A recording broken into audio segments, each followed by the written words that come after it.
Okay, so what we're talking about is DHCP today, the DHCP high availability and disaster recovery. So we can have more than one DNS, we can have multiple DNS, right? We can have multiple domain controllers, we can have multiples of web server, print server, but when we talk about having multiple DHCPs, that's where people start asking, really? You want to have DHCP? So, twos of DHCP, or 3 DHCPs, or 4 DHCPs? So that's where we need to just know that properly. We can, if we properly configure that DHCP, we can actually make it work as well. So definitely, what does DHCP do? Today's lab, we need our DC member server and one client machine. So this is our server 01 and server 02, and is our server 02 replica DC, or I think it is a replica DC 101. So let's check it out. Check out our environment, and then we're going to talk about what's going on. So what we need is one DC. So of course AD, DNS, DHCP. DHCP is already there on server 1.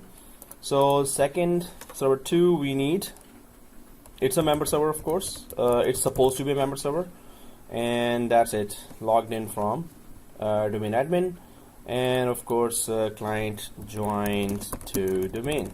Okay, so we need to make sure that we do not have an Active Directory installed on server 2. So what we need to do is we're going to go there to server 1,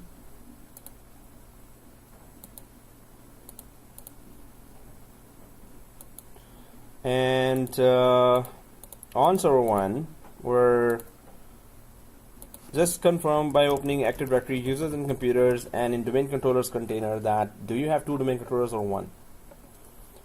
So what we need again is just a member server and one DC, one member server, and a client machine.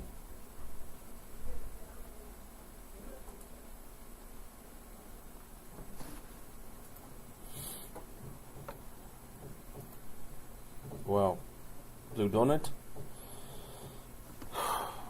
Okay, so just try to start that.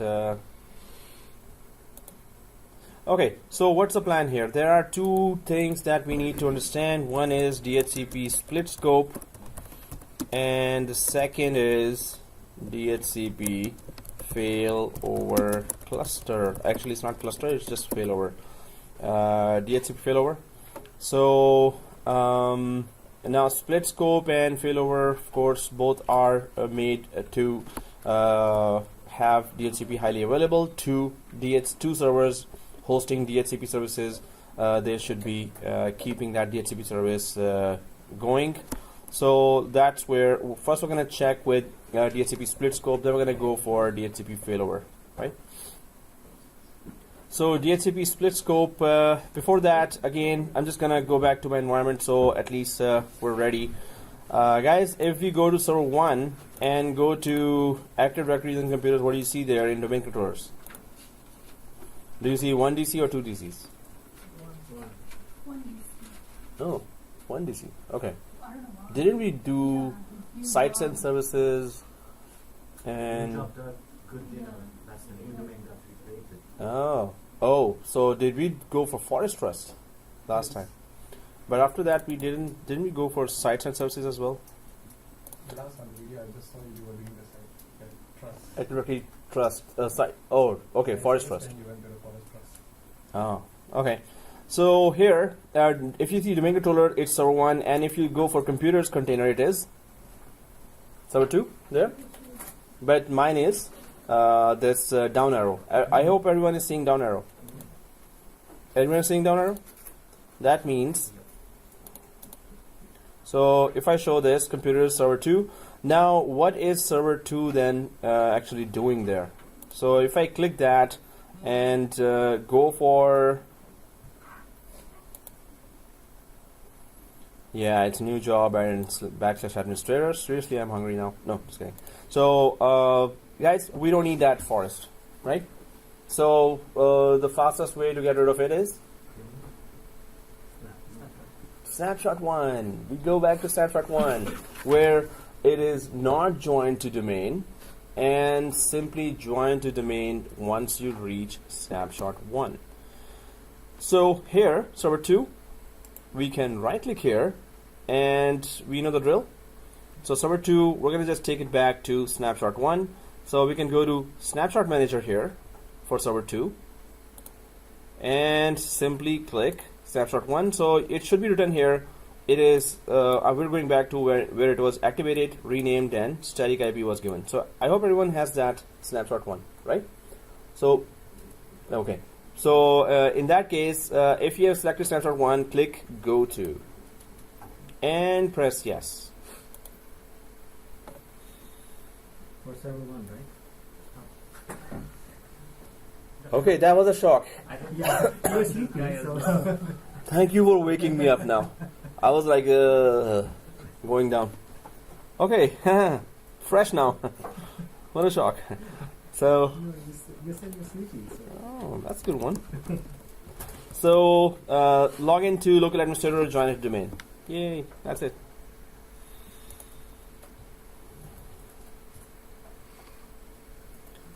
Okay, so I'm just gonna click local server because this is how we join the domain.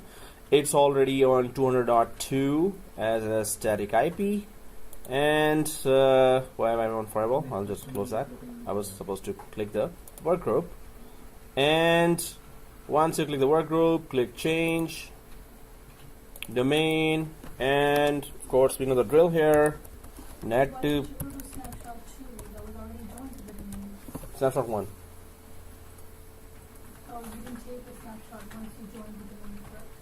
Yeah, so I had my snapshot 1 with the domain not joined. So that's what we need. That's what we really need. Okay, so that was domain our local, and press OK. And now you should be seeing credentials here. I hope everyone sees the credentials. And we just go for the usual netadmin and small abc. So the class password is small abc, capital ABC, shift 123. It looks like diseased. Okay, so well, press OK, and it's done to the domain. Restart. Go ahead. Close. Restart. So now we have a working clean machine member server, which is server 2. So server 1 and server 2. So while server 2 is restarting, let's server 2. I'm just going to log in from netadmin. Yeah, it is restarted. Server 2. So first I joined the domain, then go to on server 2. Once it is restarted, go to other user, net to admin, the password. So it's logged in. We're good. So, guys, on server 1, there is one thing that we need to check. On server 1, we need to make sure, first of all, in computers that if you go refresh, of course, the down arrow should be gone. The black down arrow should be gone. It's gone, right? Second thing is, do we have a DHCP here? Minimize that activity using computers, and do you see on the left side the DHCP is there? Right? Okay, is it working? We can quickly check that too. Well, anyway, everyone on the same screen? Okay, there's a no. So, we need to go to client leases and check how many client leases we have. Do we know where to go for that? So, open DHCP, go down to scope, yeah, DHCP manager, and then just check that where are the client lease option there. Shaul, where are you? I tried to join the server to into a domain, but it's kicking me out. Kicking me out? Like, what is the error? Pay the fees. To the teacher. Like, pay the fees to the teacher means sambosa, kanafa, pakoda. Oh, actually nobody knows here kanafa. I think. Only one guy knows. Two guys actually. So, yeah. So, so DHCP. And right click here on DHCP. And DHCP manager.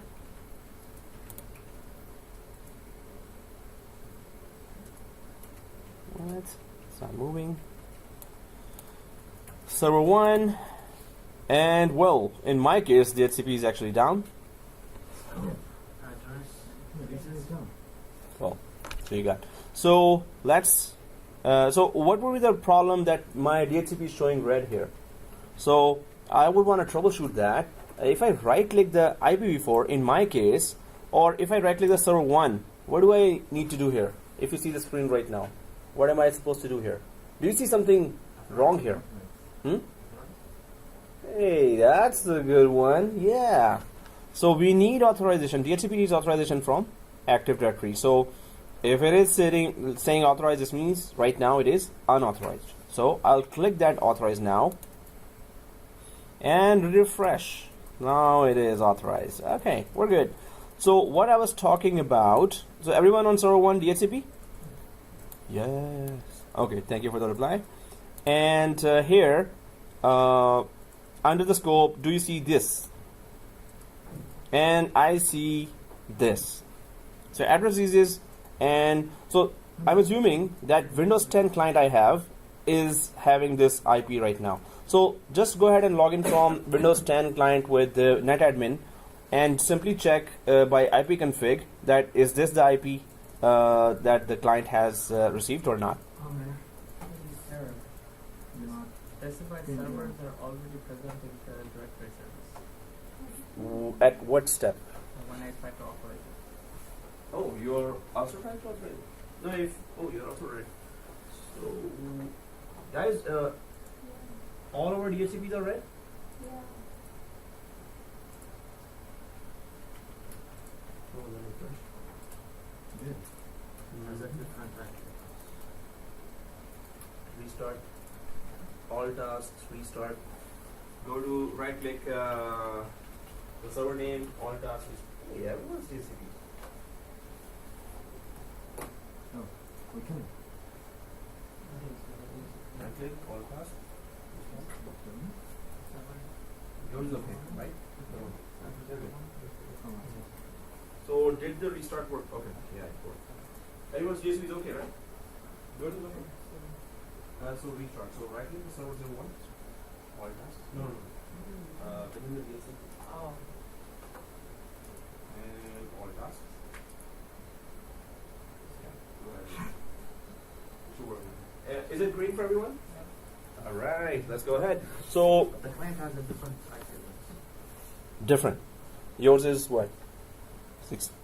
192.168.27.2. Oh, you're on the client now. So guys, first of all, if it is green, go to client, log in from netadmin, and just confirm what's the IP address you're getting, because your client may be connected to internet. So if it is connected to internet or VMnet 8, it is connected to DSL of Netplus here. So Netplus router is giving that IP. We don't need that. So I'm just going to go to the client here, and I'm logged in from Elena Shah already. But yeah, so I'm just going to restart this and log in from netadmin. Could have just gone to other user, but I don't know why I got so lazy.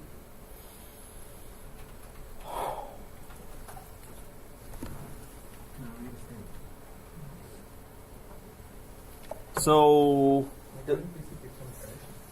which PC? Live PC? Crashing means blue screen or? Oh, But all the ranks are there. It's not. yeah, exactly. T-shoot. I mean, all of 4 GB. All are 4 GB? Then maybe you want to go for snapshot 1 of this, client 01.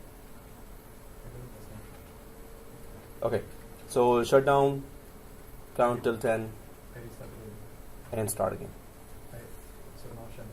Yeah, shut down, count till 10. You know. Yep. Yeah, it's password 1. It's capital PASSWORD 1. Oh. So guys, are you seeing this? There are currently no logon servers available. What do we Security database obviously does not have a Because last So time said London. the server is London. Oh yeah, actually I was testing you guys. Yeah, that's a good one. Yeah. So, okay guys, so I'm just gonna go back to, because London does not exist anymore now. So, did we have a snapshot one here? Oh, seriously, we didn't have. So what we can do is we can log in locally, disjoin it from domain, and then join it to the other one. So do we know how to log in locally to this PC? Hmm? Star backslash. Star backslash? I mean dot backslash. Dot. Backslash, and then what? It already is showing you client 01 if you go for dot backslash, right? And then what? We created, oh, so try administrator. We created admin, or I created admin. I think we all created admin. Because administrator, basically when we install Windows, it, is disabled unless we have created admin and logged in and enabled that as well. Administrator. Oh, no? Oh, so it's no everywhere? Serious? Admin, and the password is the glass password. And there you go. It doesn't work. What? Okay. Guys, there's one more thing. Client 01. You can just type this as well. And try from here as well. And there you go. Doesn't work. Well, try administrator as well. And now we're desperate. Yay. What? Yeah, that's All a... of them are using the VMware 15 network adapter. Yeah. That's Okay, I'm sure we created admin, unless we have created something else, or unless we have given some other password. Oh, okay. I'll do that. How are you? Okay. So, How's it going? that's okay. It's slow. So that's why I tried this. Oh, nothing. It's starting. Already started. AET.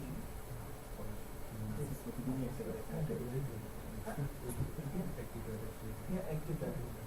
Done? Yeah. And what will be the next?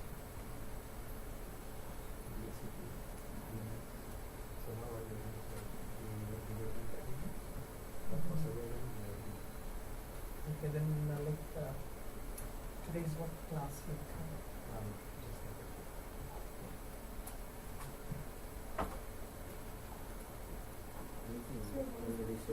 Sorry? What class is multiple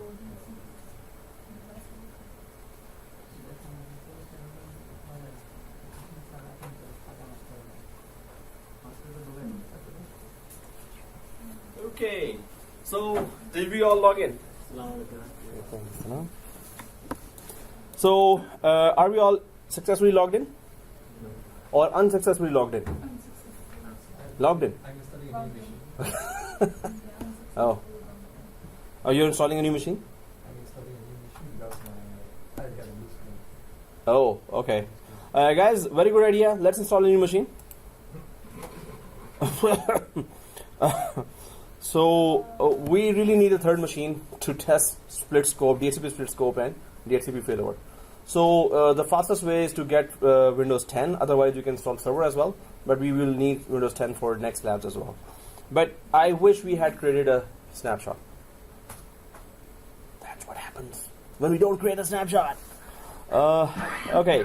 So, why not actually? So, shut down.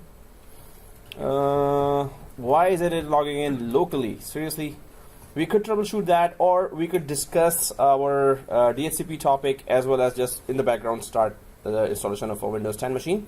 It's going to take time for installation. We're going to cover some topic as well. So I'm just going to right click here for the Windows 10, the problematic one, and manage and go to delete from disk. Yay!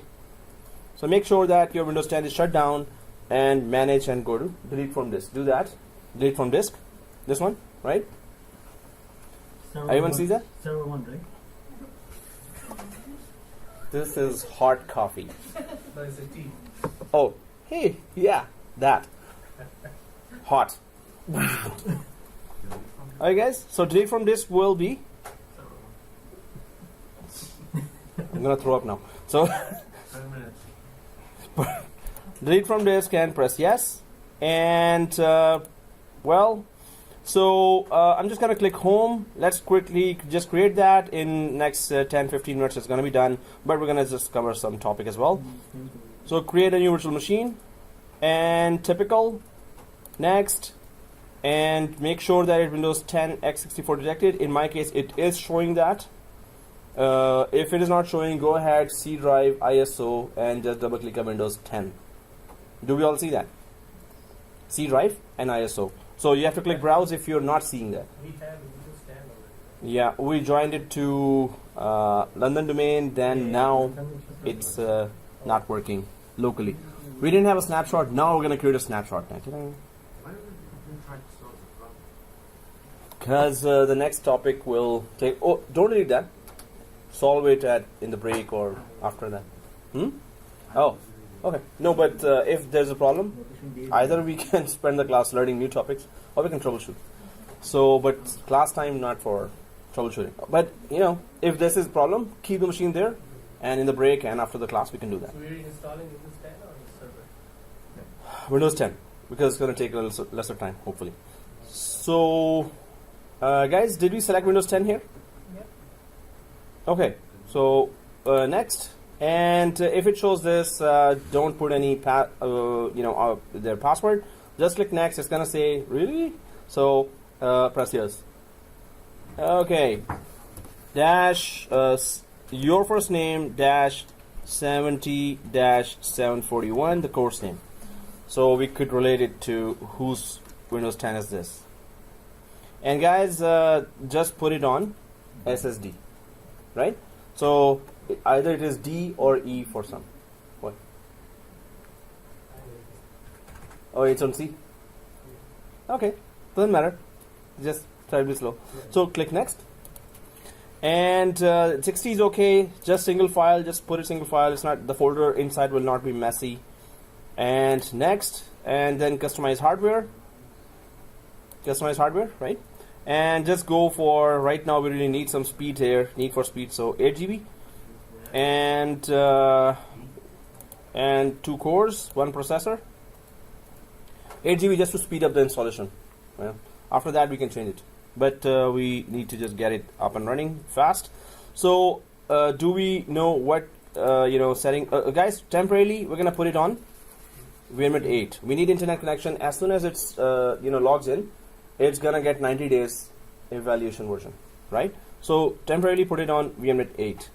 So if it's 8 GB for everyone, 2 processors, 2 cores, 1 processor, and it is VMware 8, if that's the case for everyone, go ahead, click close and start. Finito. Oh, I was about to click finish. I was thinking that I'm on my laptop. Oh, I'm actually remotely connecting, so I need to change my yeah, you were saying?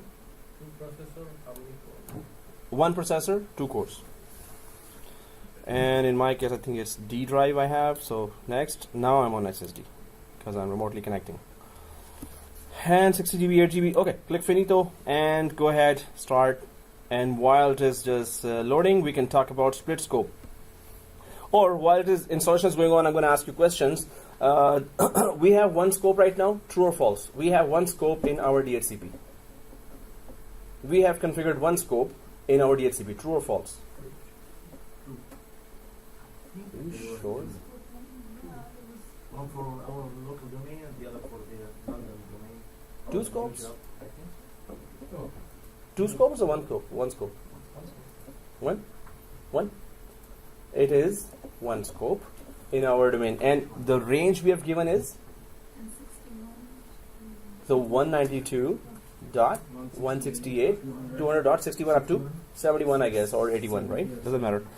So we have one scope, and the range is that what we just talked about. Now, how about making that scope highly available?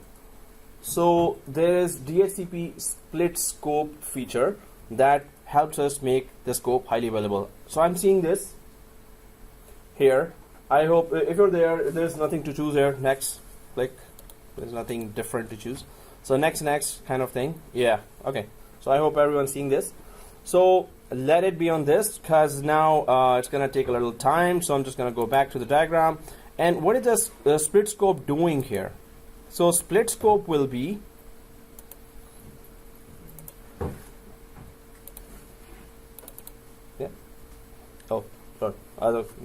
okay, guys. So split scope. The main thing about this is that it is a single scope that you're making highly available. So DHCP split scope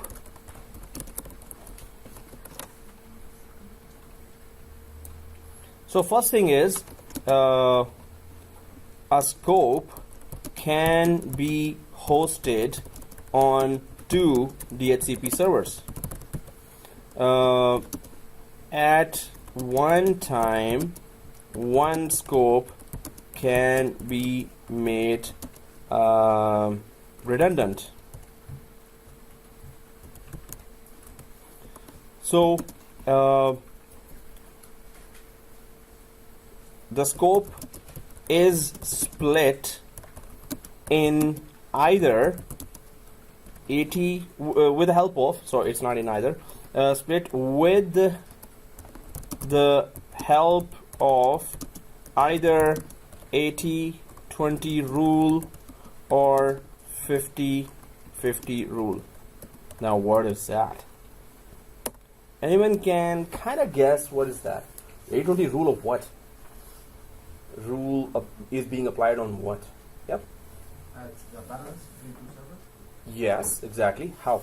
I guess Like, Mm-hmm. isn't Yeah, it? I guess like the main, let's say for example in this case server 1 and server 2, 80-20 will be like server 1 has more rights to give out 80% of the IP addresses, whereas server 2 will only be able to give out the 20% service. Yeah. So 80% of the IPs you're giving to one server and 20% of the IPs you're giving to the other server. Why would you want to do that? Okay, what's the benefit of that? Because if let's say if both of them were giving IP addresses out, maybe there might be a conflict. The conflict. Okay, conflict is the one thing that's never gonna happen. And why? So there's a DHCP here, and we install a DHCP here, and we deploy a DHCP here, and then there is 80-20 rule where we put.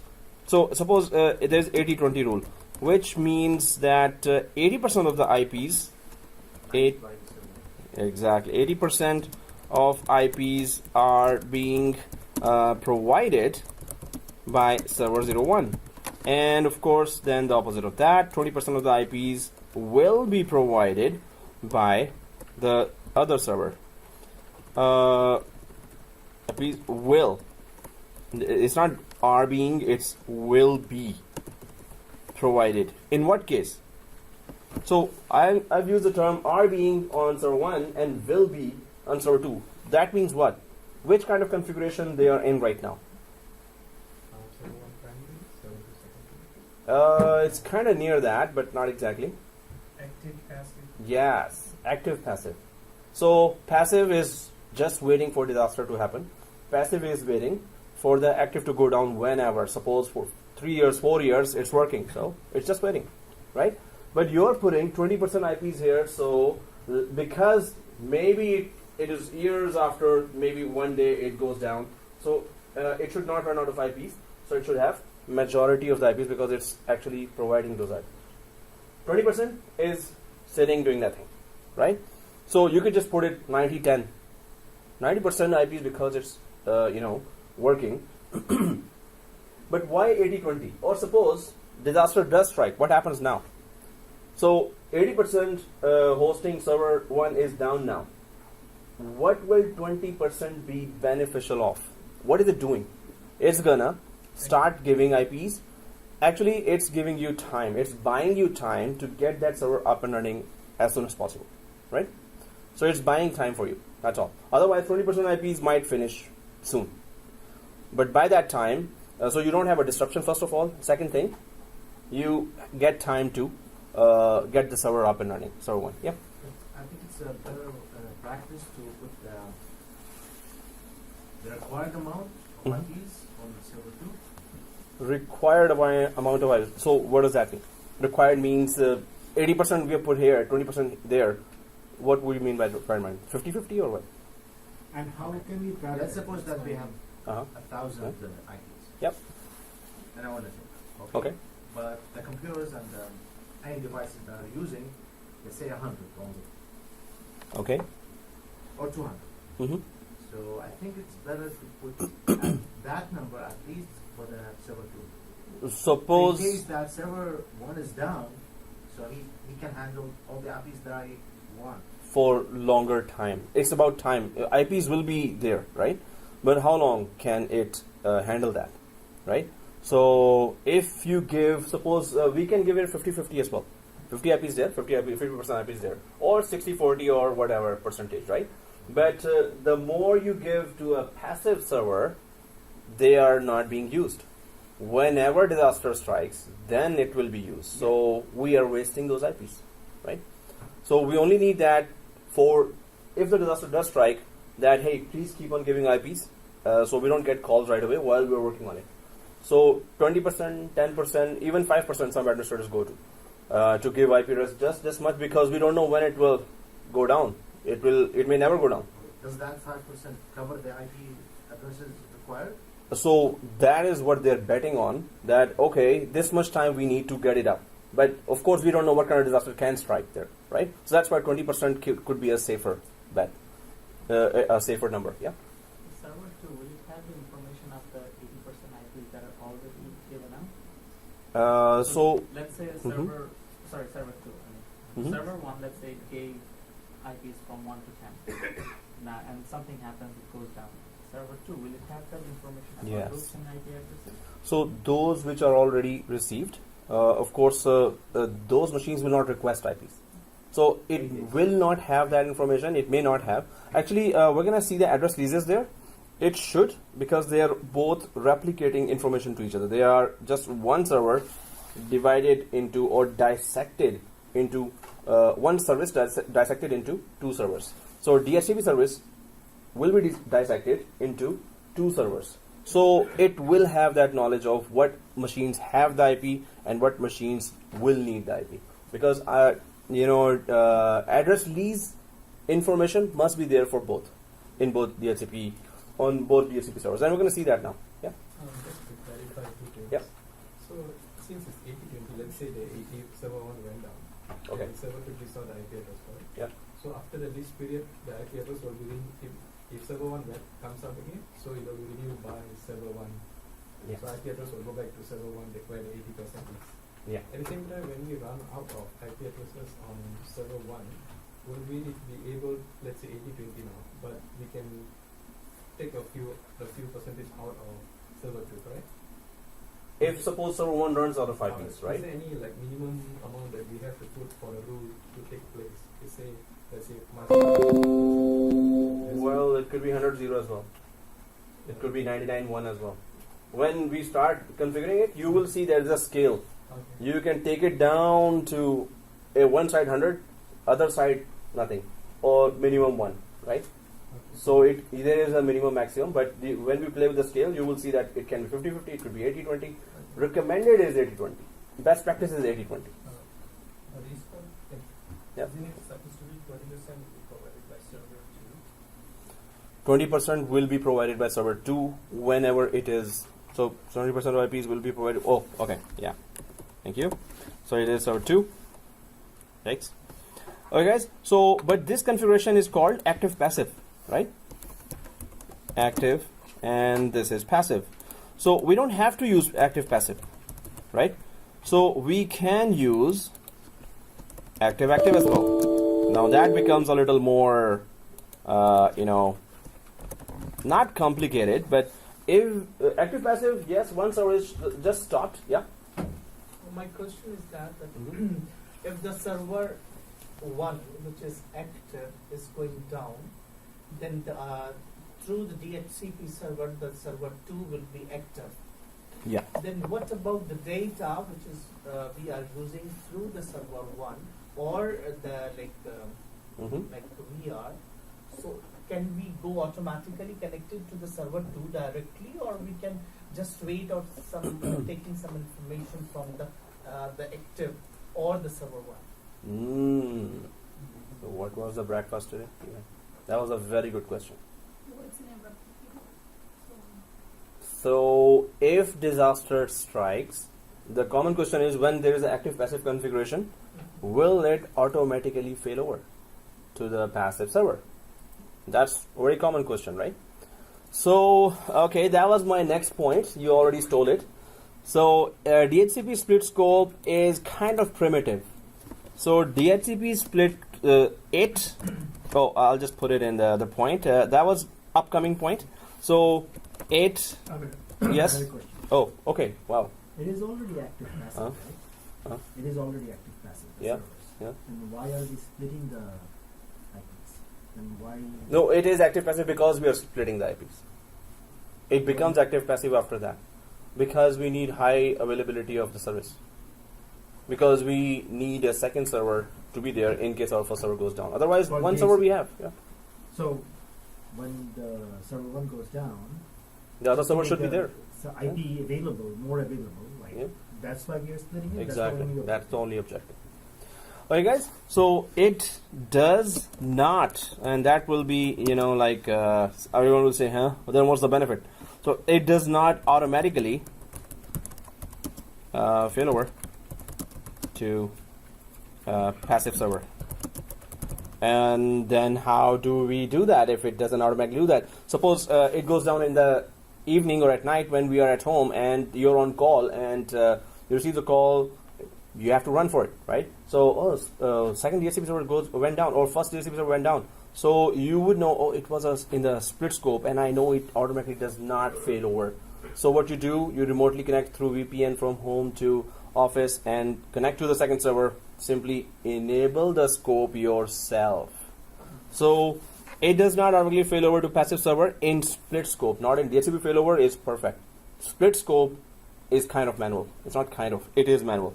So automatically fail over to passive server, and we have to manually activate the other server's scope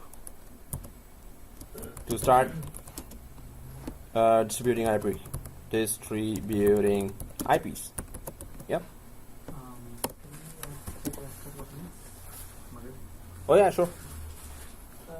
My question is, can I ask the question right now or after some hour?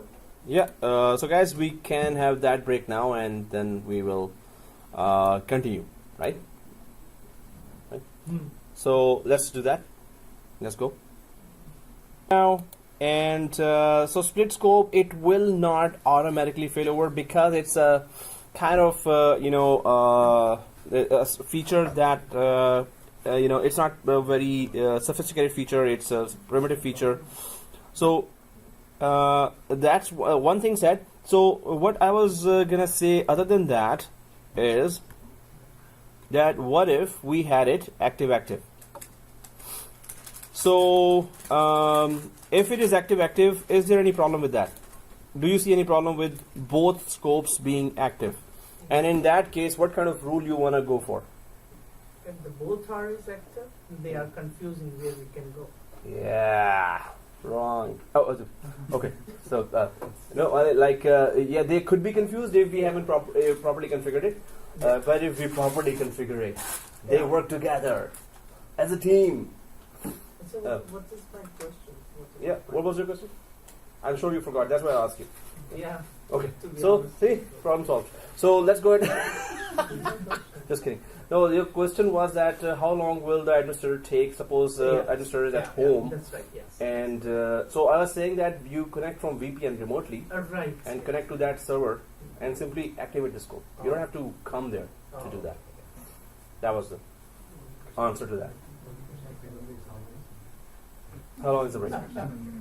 That was another question. So guys, active, is it going to make a IP conflict there? No. Different scope?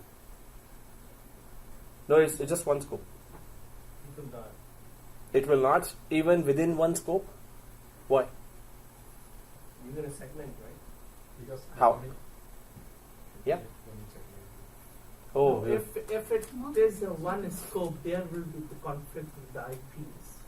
If it is not, there is not. So there is one scope, and it will be, active. It will be divided. One scope will be divided on two DHCP servers, and both will be active as well. So how can you make it possible that IP conflict will not happen? under that scope, you configure failure. Failover is a different feature. So you're gonna allow server 1 is gonna release this one up to this IP. Yeah. Server 2 will be Divide IPs. Yeah. So what server 1 has, server 2 will not have that. Yeah. What server 2 has, server 1 will not have that. So they can never be an IP conflict. So Right? so there's never a time where they could always share from one, like two machines, two servers could always share from one pool of DHCP. You have to better divide it. Yeah.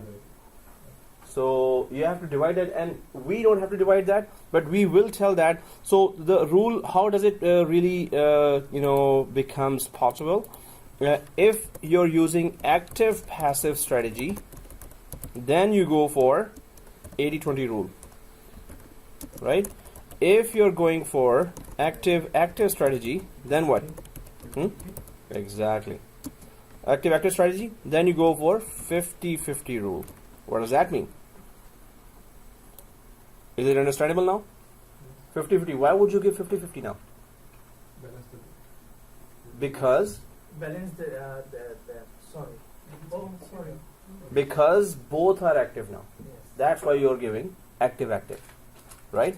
If one was active, one was passive, so we would not give 50-50 because we don't want to, just have the IP stuck with the passive server that is doing nothing. So in case it is active, go for 50-50, right? If you go for active passive, go for 80-20 rule. So do we understand that? Right? 80-20 in case of active, right? Oh, that was quick. Okay. So anyway, so this is very basic service, basic DHCP related high availability service. So other than that, let's just try to configure it now. And how do we do that? Seriously, is he helping make a burger? Oh, no, it is like that. Yeah, you put the kebab here. No, not like that. Come on. So okay, when he comes, yeah, I'll do the same thing. But come on, seriously, it's 20 minutes now. Oh, 30 minutes. Really? 1-3? Sorry.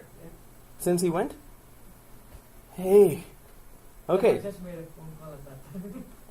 Okay. You guys left, I made a phone call. But Oh, so he's on time actually.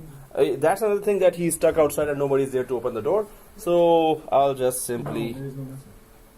And I did add him, but I hope he knows that. If it is made active, in that case, you go for 50-50 rule. And if it is active passive, you go for 80-20 rule. So active 50-50. Why? Okay, so active 50-50 because both are active now. So we will make both active. First, it's gonna, when we install now DHCP split scope, automatically it's gonna be one active, one passive. Then we're going to crash one of the servers, and then we're gonna check what IP client is getting, right? So every time we make a change, we're going to come here and give two commands. What are those two commands for checking IP? Let config. And DNS. nope. For DHCP there are two commands. For DNS there are two commands. they all start with ipconfig. For DNS, ipconfig flush DNS, register DNS. For DHCP, ipconfig, come on, yes, release renew. For DHCP, it's ipconfig release renew, right? Yeah. All right. So we're gonna make it first 80/20, then we're gonna convert it to. Well, you're gonna see that it's not convertible as well. So we have to remove it and then create the 50/50 rule as well. So we understand the scenario here that we're going to be we just have one scope. Now we're making that scope that we already have, we're making it split into or be hosted on two servers. In case first server goes down, the one portion of the scope will be sending or giving the IP to the other servers, right? To the clients. So how does it look like? Let's go to our DHCP. Sir? Yes, sir. Sir, I have a question. Uh-huh. Could you kindly go to, yes. I have a two server, which is server 1 and the server 2. Mhm. And the server 2 is connected server 1 through the DHCP, right?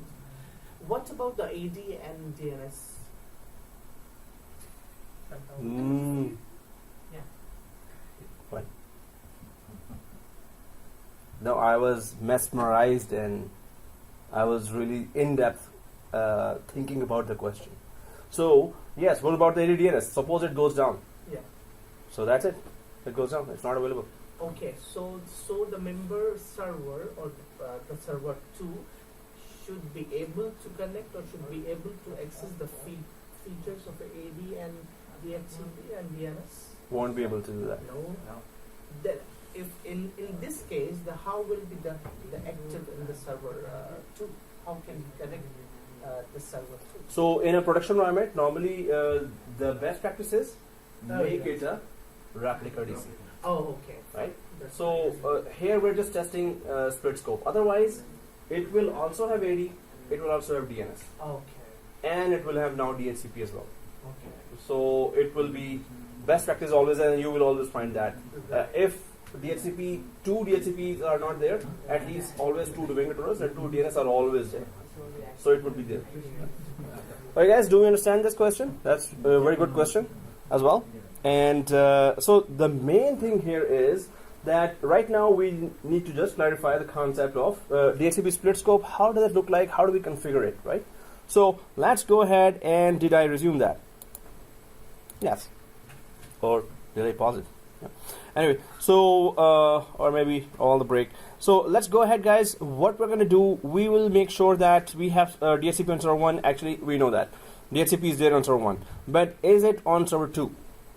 So we're going to be installing DHCP on server 2, first thing. Second thing is we're not going to configure the DHCP on server 2. We're going to just install it and authorize it. That's it. So DHCP on server 2 will be an empty DHCP, but it has to be green. It has to be authorized. It has to be working, right? But nothing configured. Why? When we have an empty DHCP on server 2 and a working DHCP on server 1, then on server 1 we're going to be enabling the split scope feature. The split scope feature will detect automatically, oh, there's another DHCP server, and then it's going to automatically divide its scope between this server and this server according to our either 80-20 rule or 50-50 rule, whatever we tell it to do, it will do that. So in this case, can we say the active and the passive server 1 or server 2 both are connected through the DHCP? Can we say the DHCP is the kind of the tunnel which is created between two servers? Okay, Can it's we- a kind of a tunnel. That is great. I said it. So no, they are in partnership with each other, right? So tunnel would not be a correct word. Why? Tunnel is a terminology being used in VPN for secure communication between the home and office. So you can say yes, it's a tunnel, but yeah, it's not. We don't use this term for that. It's a replication partner. We can say it's a high availability partner. It's a redundant partner. That's what we can say. Okay, guys. So let's go ahead and try to Okay, so let's go ahead and try to make this lab start. And here, yay! Oh, not yay. So guys, the good thing about Windows 10, did we all install Windows 10? Of course, it's done, right? So we don't have to really join it to domain right now just for this lab and the next lab. Ultimately we will. So right now, do you see, let's just finish that basic installation of Windows 10 because we need it for this lab and next lab. Do we see 90 days written above the clock, right side bottom for everyone? Okay, this one, right? 90 days. Is it written? Oh man, I also lost it. 2 copies. So if it is written 90 days, then we need to just check by going to CMD and IP config. What is the IP that you got for this? Now, it's not going to get that IP from our DHCP. You know why? It's not connected to The DSL of Netplus. It is connected. So right now, if it is activated, I would just, keep it that way. I'll just right click here and go to settings. Right click here and go to settings. Change it to VMNet. Or you did? Okay. VMNet 15. Is it 15? Yeah. 15, right? So, okay, 15. And once press OK, is it on VMNet 15 for everyone?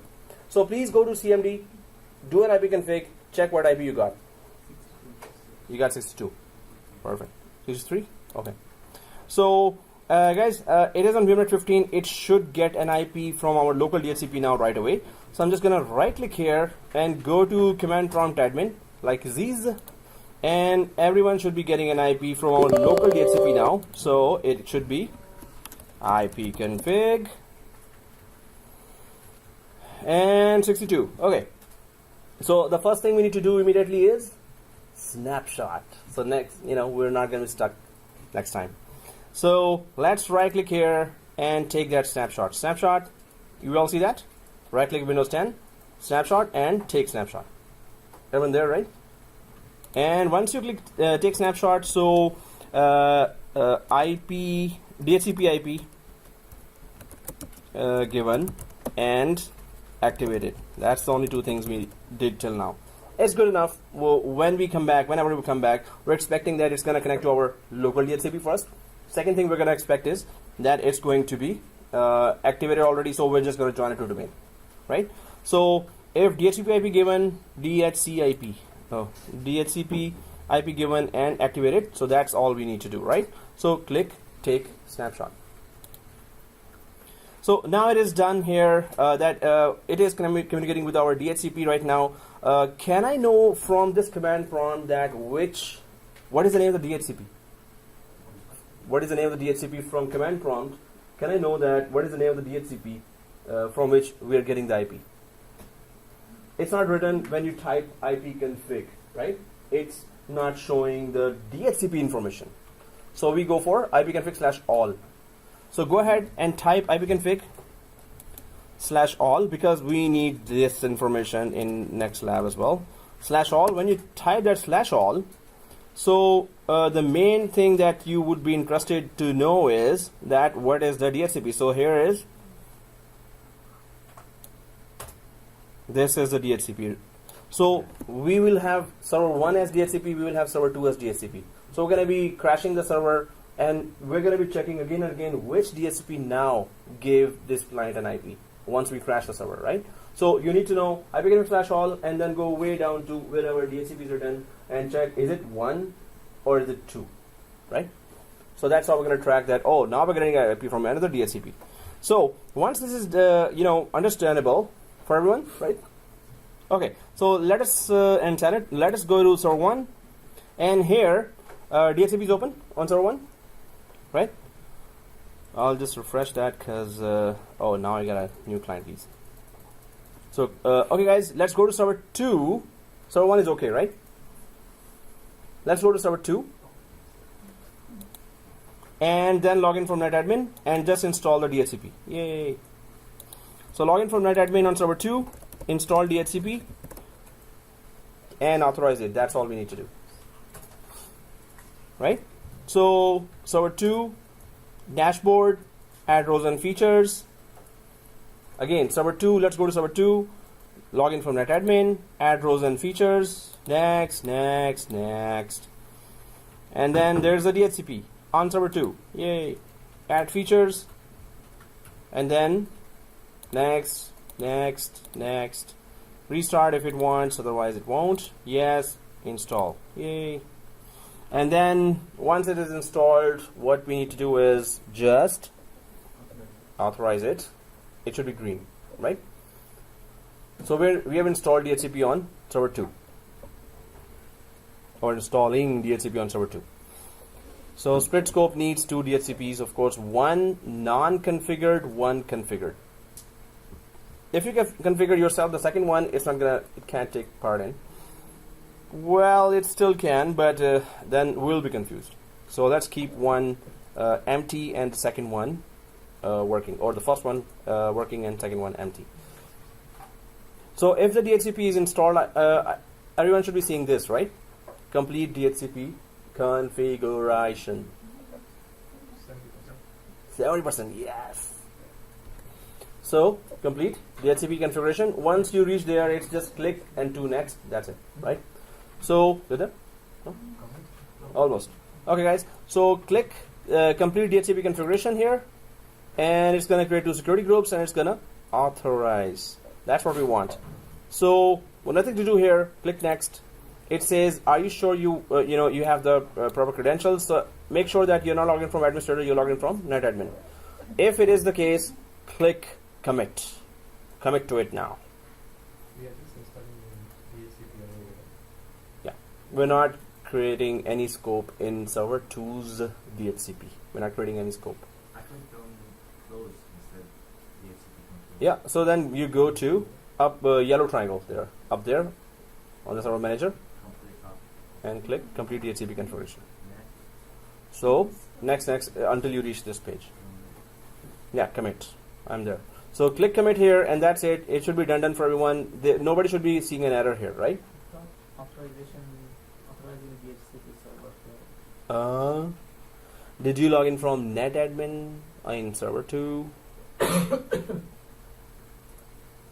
or administrator? We're on server 2. So it should be done, guys. No error should be there.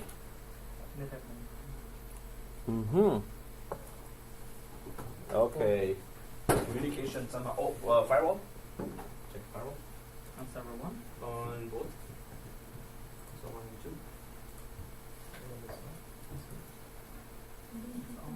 So 2 should be on. That we just created it. So.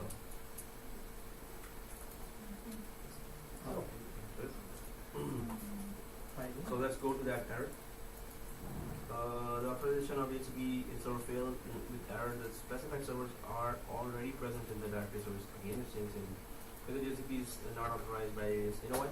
Its same name is already there. So it's saying, hey, you're already registered there. So let's go to server 2 and simply restart the service like we did before. So open the DHCP console and simply go to server 1 inside the DHCP console.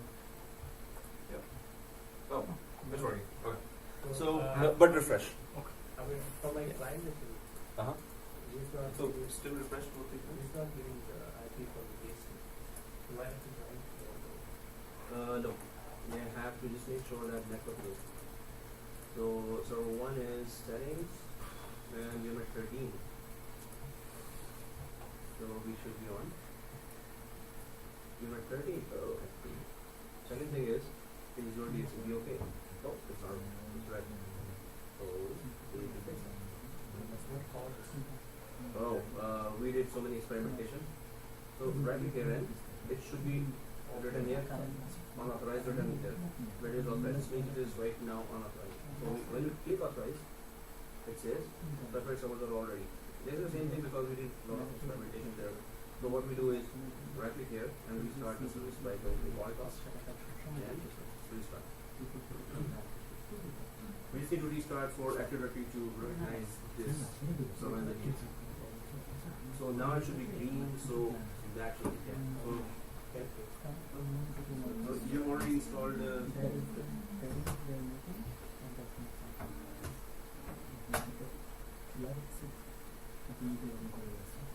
IP-config, try again. Yep. Oh, that's a nice card chapter again.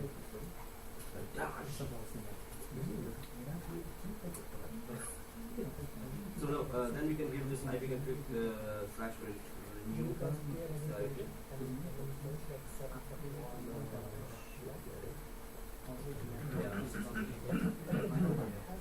So renew one release. And you're done here as well, right? Okay. So guys, let's carry on. Yep. Yep, got it. Oh, log in.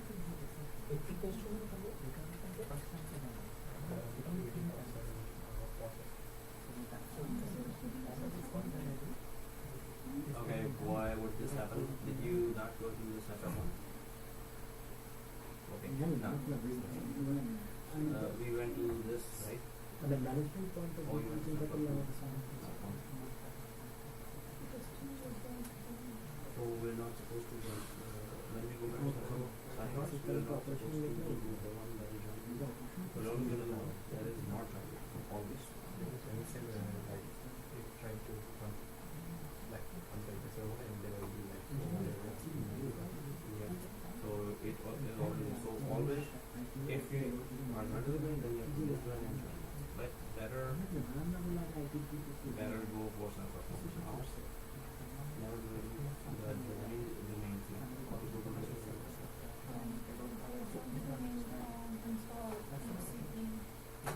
Yeah.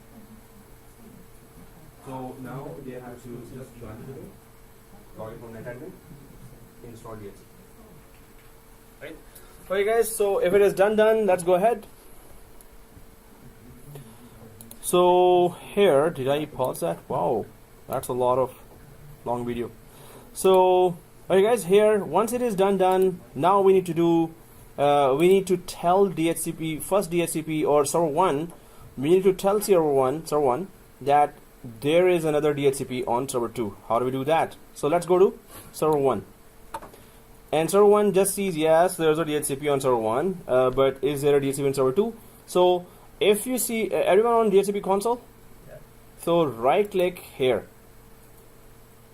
and click this, right? So go ahead and add server. Because we installed a working DHCP on server 2, it's going to recognize that. So right click. So add server DHCP. And then this server, no. So we're just gonna browse it, right? We need to tell it's server 2, right? So we click browse, and then yep, check name. Did you right click here? So did you see add server? okay. So then just go here and type this. Alright guys, so but as okay, server 02, that's okay. Now when you press OK, it should add, if there is no miscommunication there, or VMnet has no problems, or your firewalls are not open. Oh, I'll just check the firewall on server 2 in case it might say objection, your honor. Oh, it did say that. So my firewall is on, so I'm just gonna turn it off and press OK. Server 1, server manager, local server, power up. Okay, so firewalls are off on both sides, so I should be okay now. Alright guys, so everyone, I'm just gonna collapse the server 1. So does your DHCP look like this now? Right? It looks like this. Right? And the mini class also? Right? Okay, so yeah. So yeah, no, there's no other free time, right? So In fact, that's a good one, right? In fact, that's true. That's the only free time you get to talk to each other, right? There's no other free time. Okay, guys. So, Okay. so that was like a high-powered bazooka. Yeah. If right now we are in server 2, that is the 2 IPv4 is active and an IPv6 is active. If we go to the server 1, why is it IPv4 active, not IPv6 active? Oh, I didn't restart that service. Oh, we're not using that, so I didn't, Oh. you know. So, alright guys, here, good observation. Sir, because What was the breakfast? no, No, sir. The reason is that you are the Oh, the, thank you, sir. the Already. top of Thank the theory as well as the practical master. Oh, thank you, So sir. that's why Now I learned. My the cheeks way- are red now. Huh? Okay, my cheeks are. No. You know. Oh, thank you, sir. Thank you. Okay, I'll make it right now, or I'll do that. Okay. Okay, guys. Thank you for this, and thank you for your questions as well. Your questions are very good now, right? No, they were already good. Yeah. So, okay, guys. Here, so if we see these two, let's go ahead now. If you expand just IPv4 and IPv4 of server 2, you can see that IPv4 of server 2 is empty, and IPv4 of server 1 is having a scope. So let's split that scope of it. That is why I like your class as well as Sadhya class. Mr. Oh. Sadhya. He is. Now you hurt my feelings, but anyway. So No, but yeah. I said I'm both. just I said- kidding. I'm kidding. Popeye. Come on. Popeye. You cannot praise another teacher in this class. Come on. No, just kidding. Popeyes, yeah. Oh, from Tim Horton, you got Popeyes? No. Car. Okay. Yeah, right. No, serious. What? You want a car? She won a car. Yeah, please Car? play again. Oh, okay. Play again. Yeah. Next time. Car? Hey, you're in my class, so half of the car is mine. It's just gonna happen. Yeah. No one is gonna drive it. Yeah. Take the On tires the off. So you Tires. I'll get the tires, right? want the front half or the No, engine and tires. Yeah. No, engine is mine. Oh, okay, guys. So Take the front seat, man. yeah, the front seat. Nobody will drive now. So He wants the wheel. yeah. So okay, guys. Right click the scope here. Exactly. Wheel cups as well. So right click the scope here, and then we go for advanced, and there's that split scope. Yay! Finally we reached there. So here, somebody's not focusing. Oh. No, okay. Seriously, I wasn't able to. I don't know what's wrong with this computer. Oh, okay. Okay, guys. So advanced split scope, and then DHCP split scope. If you see that, yes, it's that basic configuration. But let's what happened? I cannot see it. Oh, you cannot. Server 1. Scope You can. option. Oh, so only anyone else got an error? I don't even see that. You're not on this screen, right? Okay, something wrong with the servers, I think. No, it's The server one, not oh, so you're on server 1, but you have to go to scope itself. Right click here. Somebody is not focusing. Okay. Popeyes. Yeah, there are so many Popeyes now. add server. Okay, guys. So click next, and that's it. It just needs to know who is the partner split scope server here. Of course, server 1 is asking that who is it, and we're gonna say server 2. So if everyone sees that, go ahead and click add server, and then browse and server 2. When you type server 2 here,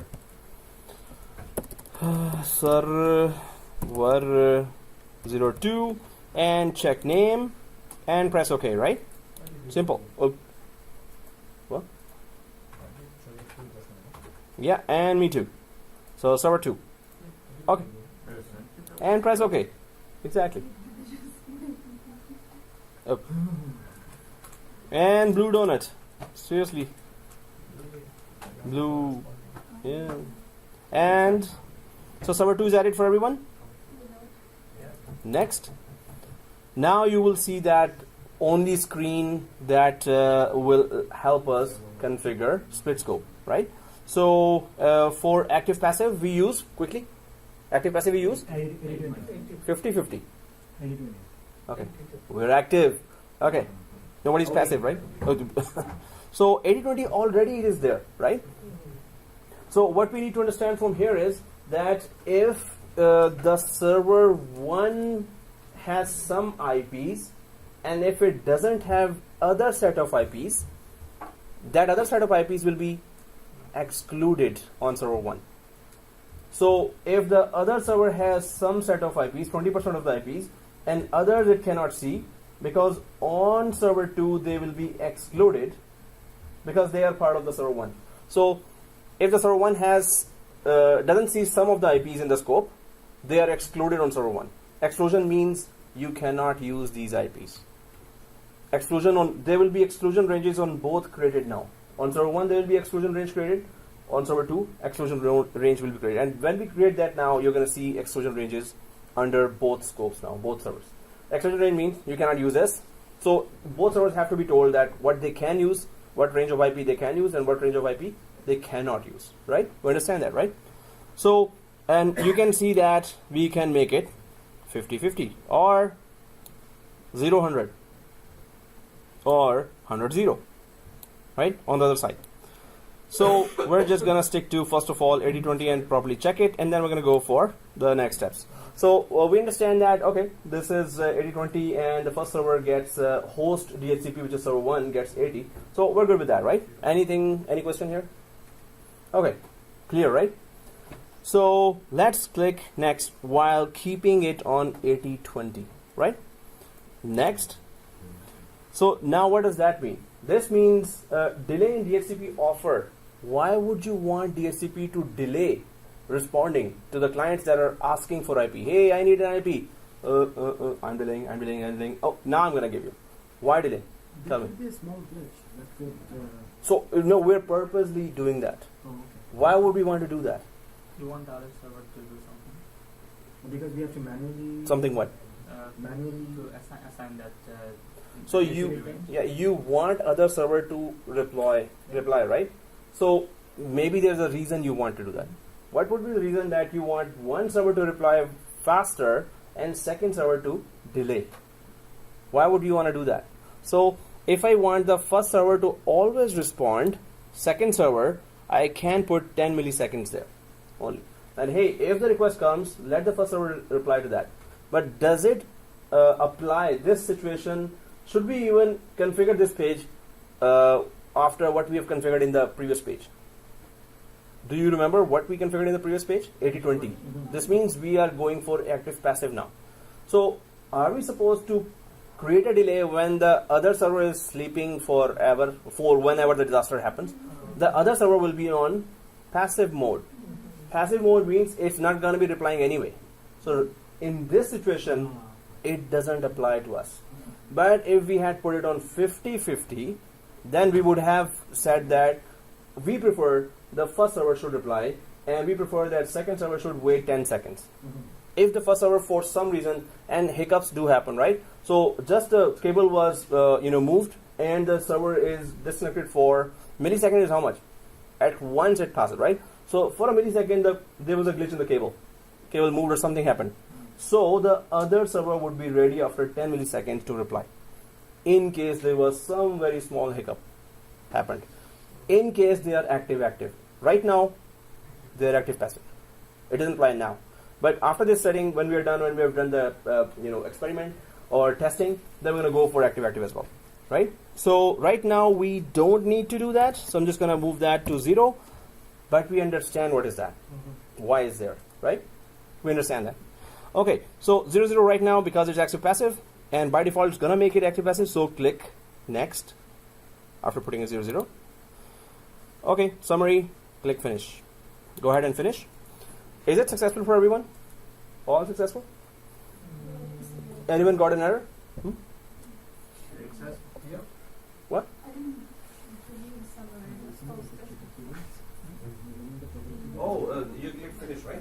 Yeah, it's successful. Something else was supposed No, to if- indicate like the red sign. Yeah, it would have shown an error if it was not successful. So we assume it is successful. Okay, guys. So click close here. Now refresh because it's not showing. The scope should be showing here as well now. So I'm gonna go to server 1, refresh. I'm gonna go to server 2, refresh. 1, refresh. 2, refresh. Now expand only IPv4 of both. IPv4 here and IPv4 here. So automatically you can see that the scope was created in server 2, but it is down, which is okay. It is not activated right now. But if you go to the address pool of server 2, this one, right? Address pool of server 2, this one. So you can see an exclusion range is created for server 2. What IPs server 2 cannot touch are in the exclusion range. This, right? IP risk excluded. Yeah. Mine is not coming out yet. Maybe it takes some time. Server 2 can use only the first line. The second line is Excluded. So if you see exclusion here, so first line can be used, second line cannot be used. Whatever is in the second line cannot be used by server 2. Do you understand that? Can you show me a server 2 DHCP? This is server 2. I mean, So if I collapse that, this is server 2. Right? You're not, yours is not coming. Oh. So it is on C drive? Oh, okay. So, okay guys, here I'm just gonna keep it expanded, and so one scope is deactivated, other scope is activated, right? So how about we want to check first of all as a planned event that right now what IP is coming here. So first of all, of course, when we split it, now let's go to Windows 10, and I hope the command prompt is still open and still. So we're just gonna do ipconfig release and renew. So ipconfig/release, and it should get the first IP of scope from the DHCP server 1. Release and renew.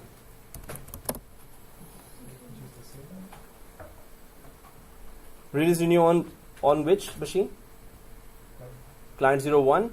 So everyone gets the same IP, right? 62, which you got before as well, right? Because it's the starting IP of the first server's scope. Now let's activate the second scope and deactivate the first scope. In fact, let's go with this sequence. Let's deactivate the first scope, the scope of server 1, and activate ourselves manually the scope of server 2, and then come back here and do ipconfig/release and renew. So I'm just going to go to server 1 now. Yeah, so on server 1, do you see this scope here? If you see the scope, there's a red circle there, down arrow, red down arrow here. You can press that, or you can right click here and you can deactivate by going to nowhere. Okay, there. I was searching myself. Okay, otherwise normally I do this. Yeah, I press this button. Anyway, deactivate. I'm just deactivating this scope which was working fine till now. Press yes and activate the other one. Do you understand that? So once you activate the server 1 scope, click on server 1 and refresh, so it could implement that configuration.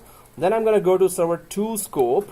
I'll click on top of the scope like this, and you see this green button here, or right click and activate. So I just press this green button here, and I'm going to go to server 2 and simply refresh. So it should also implement that setting. And now go to the client and ipconfig/release and renew. 77. Now you got 77. So release,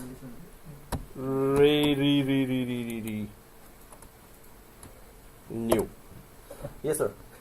Sir, why they are, if you go to the back, there is server 1 scope and the server 2 scope.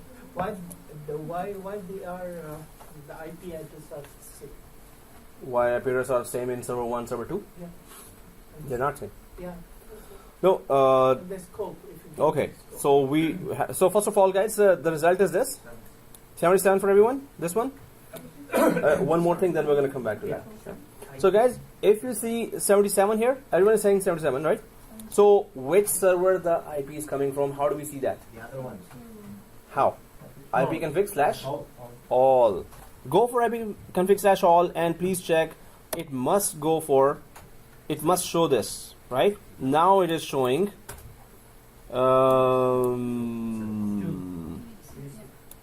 Yeah. Oh, seriously. Yeah. This is server 2. So we are getting IP perfectly from server 2 here, right? So the question was that why are they showing? If I go to server 1 here, they're both showing the same IPs. Yes. If I click the scope here on server 1 and go to address pool, it shows this range. In server 1, address pool, this shows the total range, 61 up to 81, Yeah. right? But what it cannot use from this range is this. Server 1 cannot use from 77 up to 81, which is the 20% IP That's given to the yeah. next server. So if I go to the same area of server 2 here, so again the full range is shown here, Yeah. and then this from 61 to 76 server 2 cannot use, so they are excluded here, right? So- Encrypted by itself. Yes, it has done that itself, right? So here, okay, we get the idea. Yeah, we understand. Okay, yeah, when we manually activate the scope, it works. So it's clear, right? Now we know that server 2 is the active DHCP and server 1 is the passive DHCP. So what we do, we check that does it automatically fail over when it crashes. So what we do, we right click server 2 and bye bye. So server 2 is active or passive? Passive. Passive. Passive. Now it is active. 80-20, No, right? you allow the scope. Now Passive it allow is. the scope. Now it's active. How? Because you just allow the scope to send. Yeah, the scope was activated. Scope was activated on server 2. Again, no, the people are not confident here. Is server 2 active or passive? Passive or active? Okay, which one is it? Server 2 is now active. Server 2 is active? Active. Yes, sir. Active. Yes, sir. Server 2 is passive. Passive? Active? I believe it's active. Active? Because you Active? deactivate it. Deactivate what? Server 1. Active or passive? Server 2 is active or passive? Active. Active. Let's go to that guy there. Why do you think it is passive?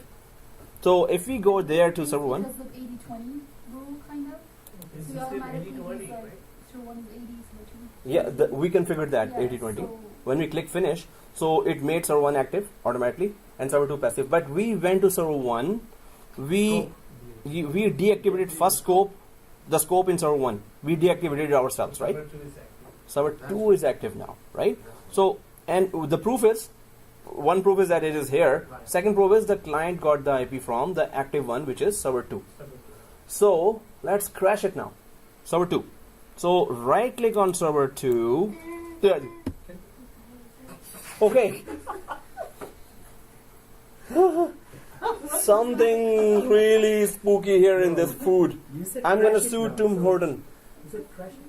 Oh, so you were like giving some kind of sound effect. Sound effect. Okay, that was scary. Yeah, then what happens? Okay, so server 2, right click and power off. Okay, and once it's powered off, right? Go quickly to client 02, client 01, ipconfig/release renew. How? Shut down guest. Yeah, no, power off is a accident, right?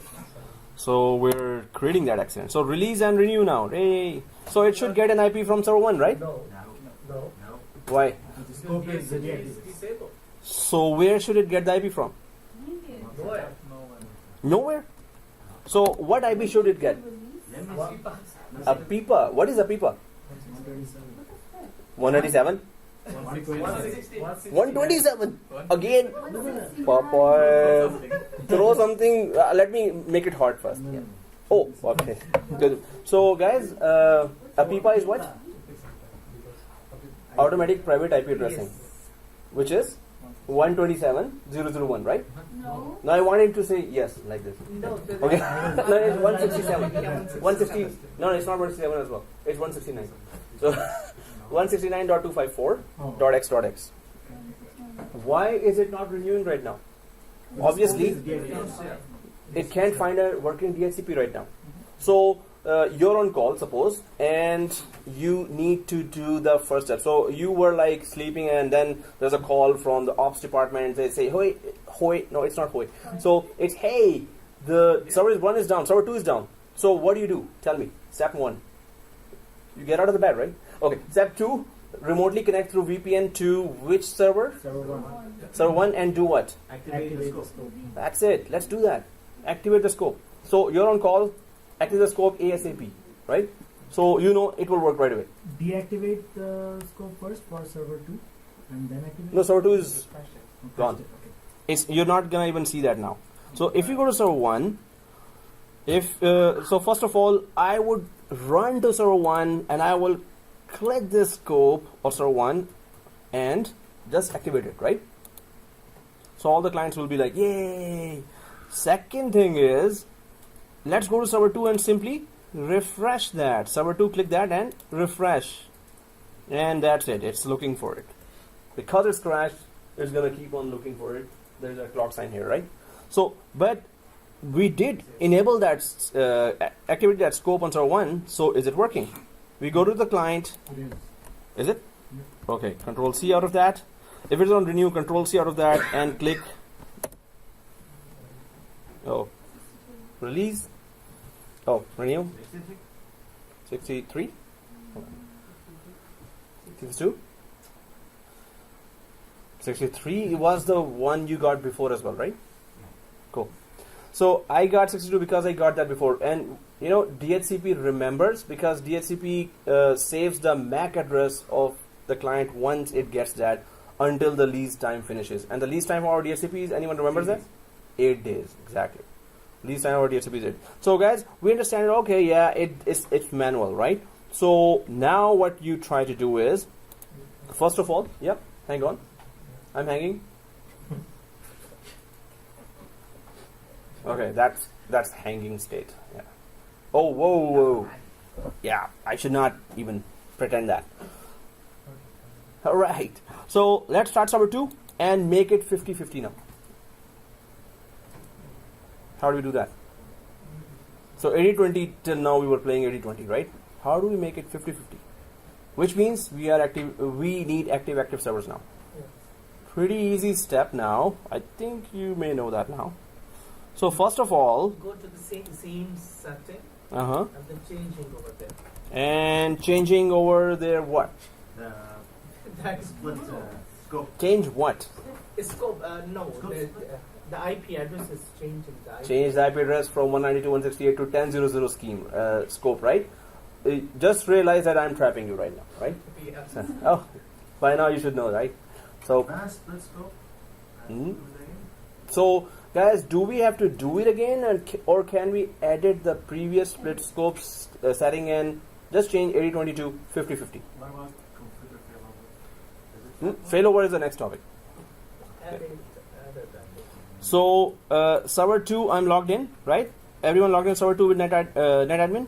So if you're logged in, go to server 1. First of all, we need the server 2 back in the console of DHCP of server 1. We need it back. How do we do that? So if we refresh here, it's back, right? It was added already. So when you refresh it after starting it, it should detect it. Is it detected for everyone? Okay, that's the first thing. Second thing is, if you extract or expand the server 2, now you can see that if you click scope of server 1, it is active. If you click the scope of server 2, it is active.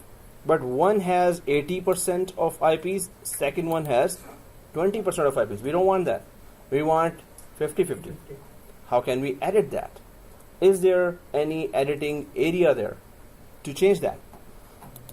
So I'm just going to right click on the scope of server 1 inside server 1, and I'm just going to go to advanced, and that, I don't want to go for the wizard, but if I go to the properties of the scope, does the property show anything related to Yes, there is.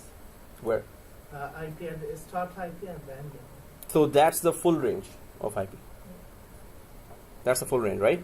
Does it show us where is the exclusion range that we can actually play with? It doesn't. Although we know, cancel out from here, we know that exclusion range is here, right?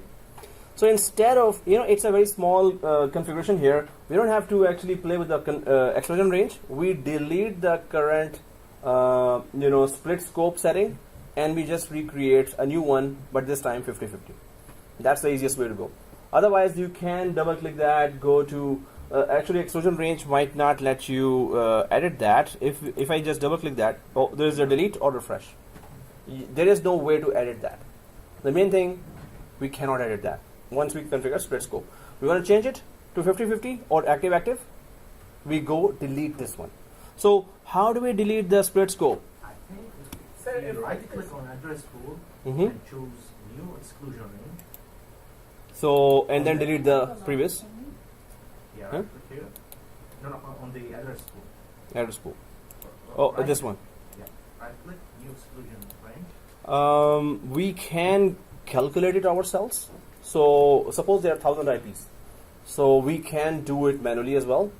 Better go for no, what I was saying that exclusion range way is longer. If we had configured it through the wizard, it would just configure for us everything. It also shows us the delay in seconds. Now we need it in active-active. But definitely, if we want to go manual, we can do that, right? So that's a very good option you said. But it's not that complicated. So better get rid of it and redo it. So guys, how do we get rid of it? All you need to do is delete the exclusion ranges from both scopes. Yep. Sir, why we delete it? Because it is already excluded. It Mhm. is not working at all. So why we delete it? It just means it is the garbage. It is not working, right? So Yeah. why we delete it? We are deleting it because we want to test the next setting, which is 50-50. Right now it is 80-20 setting. We want both DHCPs to have No, equal this number still of. is not working. Yeah, it is Still is deactivated. excluded, right? Hmm? Yeah, it is deactivated. What is DHCP? Yes. That server Is it- two is it- The- DHCP server 2. Now we have active. Actually, you know what? Both of them are active. Right now both are active. That's what I was showing before. They are both active right now. You can deactivate, then create new link. So that's what we're doing. We can delete it. No, better delete it than trying to edit from here and there, and then we don't get. Better go for the wizard, right? Yeah. I think the point is what Uh-huh. you are pointing at. It is already deactivated. Why do we need to delete it? Because it's already deactivated. So just It's create not a that- deactivated. Meaning it's an exclusion range, so it's not in use. Yes. So therefore, why are Yeah, we- therefore why are Because how are they excluded right now? Tell me. 80% of it is excluded there. 20% is excluded there. So we don't need that exclusion range. The only way to get out of that is to delete the exclusion range. We don't need the current exclusion range settings. So can I say if we don't delete that settings, we are actually wasting more IP addresses since we are doing 50-50 as well. Yeah, so if it is, now we're about to do active-active on both, we don't need the 80-20 settings. 80-20 settings and exclusion range are set up with 80-20 settings. We don't need that 80-20 settings of the exclusion range. So that's why we need to delete it. So we could have 50% of exclusion range configured here instead of 80-20. I'm taking my example like this. Uh-huh. This one is active Mm-hmm. and this one is inactive. Mm-hmm. This is excluded. No, see, it is active right now. It means it is not working with me and we are not connected this computer. This computer is not connected with me. So why we are deleted if it is not working? So It's first of not all, it is working. activated. Huh? It is activated, right? Yeah. So you're saying deactivate. So that's wrong. No, is it already excluded? Excluded means it's not connected to anyone. Yes. No, excluded means yes, it is not connected to anyone. Whatever is excluded here is included here. Okay, that is why. Okay. And whatever is excluded there Okay. Fine. is included here. Yeah. Okay. Then thank you so much. This is Okay. the answer. Oh, okay. So, Interesting fascinating. yes. Why? Previous classes were boring? It's hurt my feelings now. Okay. Yeah. So now we want to go for Mossadeg's class. Oh, you hurt my feelings again. Oh no, he's a very good teacher. I totally agree with that. Yeah. Really. So, So we should if you have a time or you are really interested to join like subject, you can little like 1 hour. You can stay 1 hour. This is same interesting class like that. oh, thank you very much, sir. Okay, guys. I like the Musaddiq and code. All teachers are excellent. All teachers are No, good. you hurt Muzarek's feeling now. No, all teachers He's not are listening, good. but he's All feeling his hurt teachers somehow. are excellent. But my opinion, I like the both teachers. Oh, thank you, Every, sir. everyone, Thank you. every student has. We have a deal of biryani. I'm supposed to, I'm bring not biryani trying for to him. Good, I'm not Just trying kidding. to like Okay. Wednesday. well, yeah, Wednesday we're gonna have It's biryani. okay to hurt him. He doesn't mind. Okay, guys. So let's go ahead and so how do we do that? Now, how do we do it? No, you heard what it is? Oh, just kidding. So, okay, guys, the damage has been done. No. Yeah. So first of all, first step, delete the exclusions on both scopes. Okay. Second step, let's do the first step, then do the second step. So, This will be deactivated first, the second server. Then you know, delete. I would simply delete the whole scope here on server 2, but I'm just taking, going through step by step so we don't get any error, right? So if we delete the whole scope of server 2, that will just disconnect remove that split scope setting right away as soon as we delete this scope, right? So we configured that from the above scope, server 1 scope, right? So let's go ahead to server 2. We can just directly, in fact, just try that. If anyone has deleted the scope, it's exclusion range, it's okay. Otherwise, go directly to server 2. Go directly to server 2 like this. Right click the scope. And do you see this? Yay. So, and delete. Are you sure you want? Yes, I'm sure. Yes. Now, one more thing to delete is from the server 1, you need to still delete that exclusion range that was created as a result of configuration of split scope. So I deleted the whole thing from server 2, and I'm going to go to the server 1, and I'm going to My delete the question is that remaining of. My Yeah. question is that why you delete whole thing? Because we need to reconfigure properly a new feature. So we don't need the old feature now. So if there were choices given to us by Microsoft to edit it, we could have gone to editing.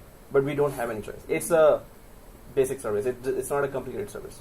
But it's good to know. So press yes here to delete the exclusion range. So guys, I hope you've done that. You've deleted the full scope in server 2, and you have deleted the exclusion scope only in server 1. Is it done for everyone? Is it done by everyone? Right. Okay. Somebody did not do that. I'm just doing that. Oh, okay. No. Hey, the break was done already. No more breaks. Okay, guys. So, man, this watch is really... Okay, guys. So, let's go for right-click here again. And this time, where? Server 1. Inside server 1, the scope of server 1, I'm right-clicking again and going to advanced. And again, going to split scope. Anyone sees that? Yeah. Split scope. Yeah. So, did you delete the scope on the server 1 as well? Yeah. Ouch. Okay. So it's 192.168, 200.61 up to 81. So right click IPv4 and new scope. Company 1 scope.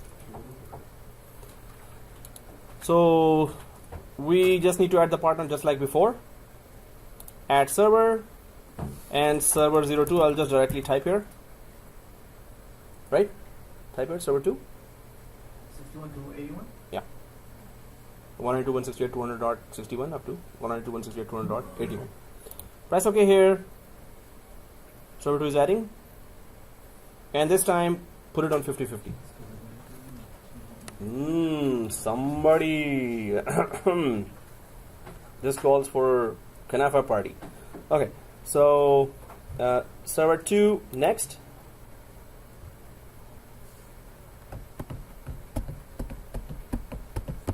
So go for 50/50 and change the, just put 1000 milliseconds on second server.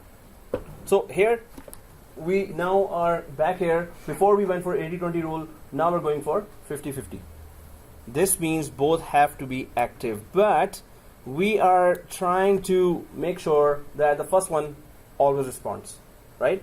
Or second one always responds, whichever, right? So 50/50.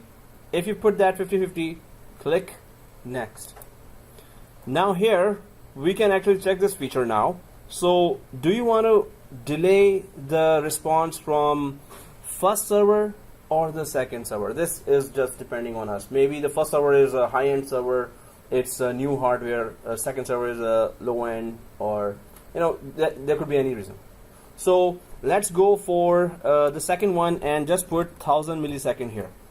Now 1000 milliseconds is how many seconds? 1 second? 1000 milliseconds? 1? Not even 1? 100? 10. It is 1. Google it, man. So, Alright. yeah, so 1000 milliseconds is 1 second. But 1 second is like done, right? So even then it is. So, okay, yeah. Second question. There's, Correct. If the both are the 50-50 or both are the active, so which one is the host and which one is the both are partners now, equally distributing the IP addresses, which is equal number of IP addresses they are distributing. in this case, if one is down, then what will be The next other one will keep going. Okay. Thank you very much. Welcome. DHCP goes on and on and on, right? Celine Dion, right? Yeah. Oh, no. Go on and on. Oh, okay. So anyway, let's go ahead. I had water in my mouth. Water? I had water in my mouth. I Wow. was about to That was a tragedy, man. How come you have water in? Oh, but Can you just click on back, please? okay, Don't check the back. IDs. 50-50, right? So next, and now it's 1000. You know, we are putting 1000, but you won't be able to test it properly. It just happens so quickly that, you know, maybe our network is slow. We could put here 5000 for 5 seconds, then we may clearly see that. 10,000? 10 seconds, yeah, that would be enough to at least test that feature. Because when you put in the command renew, it will take us some time as well to Yeah. do the error. So if you put 10 seconds, Oh, well, just one more zero. So it's 10 seconds now. Oh, I thought you checked it first. You can probably That was put in theory. 9999. that was my turn. That's the maximum. That's the maximum. Maybe you can put 999. So can we put 9999999? Oh, 49. but isn't 1000? No, put 49. No, it's not letting you go for 4. Hey, everyone's trying theory. Nobody tested it first. So, Because connecting. The next okay. Okay, guys, so 1000 it's so in case there's a glitch in the first one, then only the second one will. Yep. Why are the IP addresses address range from 71 to 7 in the previous step? So now it has to create. We have just 20 IP addresses, right? So 10 with one DHCP, 10 with other, right? So 10 are excluded in one DHCP, which are included in the other one, and they are excluded. The other 10 ranges excluded in here. It is included here. So it's an equal division now, right? Or not? No, it's from 61 to 81, right? So 61, 71, that's the first one? 61 to 70. 70. Yeah, 70. that's the first one. Yeah, that's the first one. And then from 71 to. Yeah. All right, guys. So let us let us go ahead and next. So yes, let's just check that out. Well, hopefully we can check that. Next and finito. Now and close. So both are active or not. Let's just confirm that. So if we click scope of the first server, of course it is active. But if you click the IPv4 here, go to the IPv4 server 1, just click IPv4, and on the right side, do you see this? Active. If you click the IPv4 of server 2, refresh. You have to refresh. Exactly. I was like thinking, what happened? Then yeah. So here it is inactive by default always. One will be active, one will be inactive, even if we go for 50-50 or 90-20, 90-10 or something. So it is manual, it is primitive service, so we're going to just activate ourselves. So right click here and click here and simply activate that. So we know that different IPs are on server 1, different IPs are on server 2. So we don't have any problem with that, right? So we're going to see that now. If there's an IP conflict, there cannot be an IP conflict because what IP is included there is excluded on the other side, right? So when you're doing 50-50, you are enabling both of them. Yeah. But when you're doing 80-20, could you not? We can still enable both of them. Because it's all manual, we can do anything, right? But recommendation, we were just going for recommendation. Otherwise, yes, technically we can just enable there as well. But that's going to be different in failover. Failover is much more sophisticated. DHCP failover. So let's just quickly check that server 1. Now if we refresh, let's click server 1, refresh, and click server 2, refresh. Once we do that, let's go to client 01. So which server's IP it should get? Of course, the server 1's IP. So if I go for release and renew, release From DHCP to and renew, server 2. it should get from server 2 or server 1? Server 2. Server 2? Still maintaining the 77.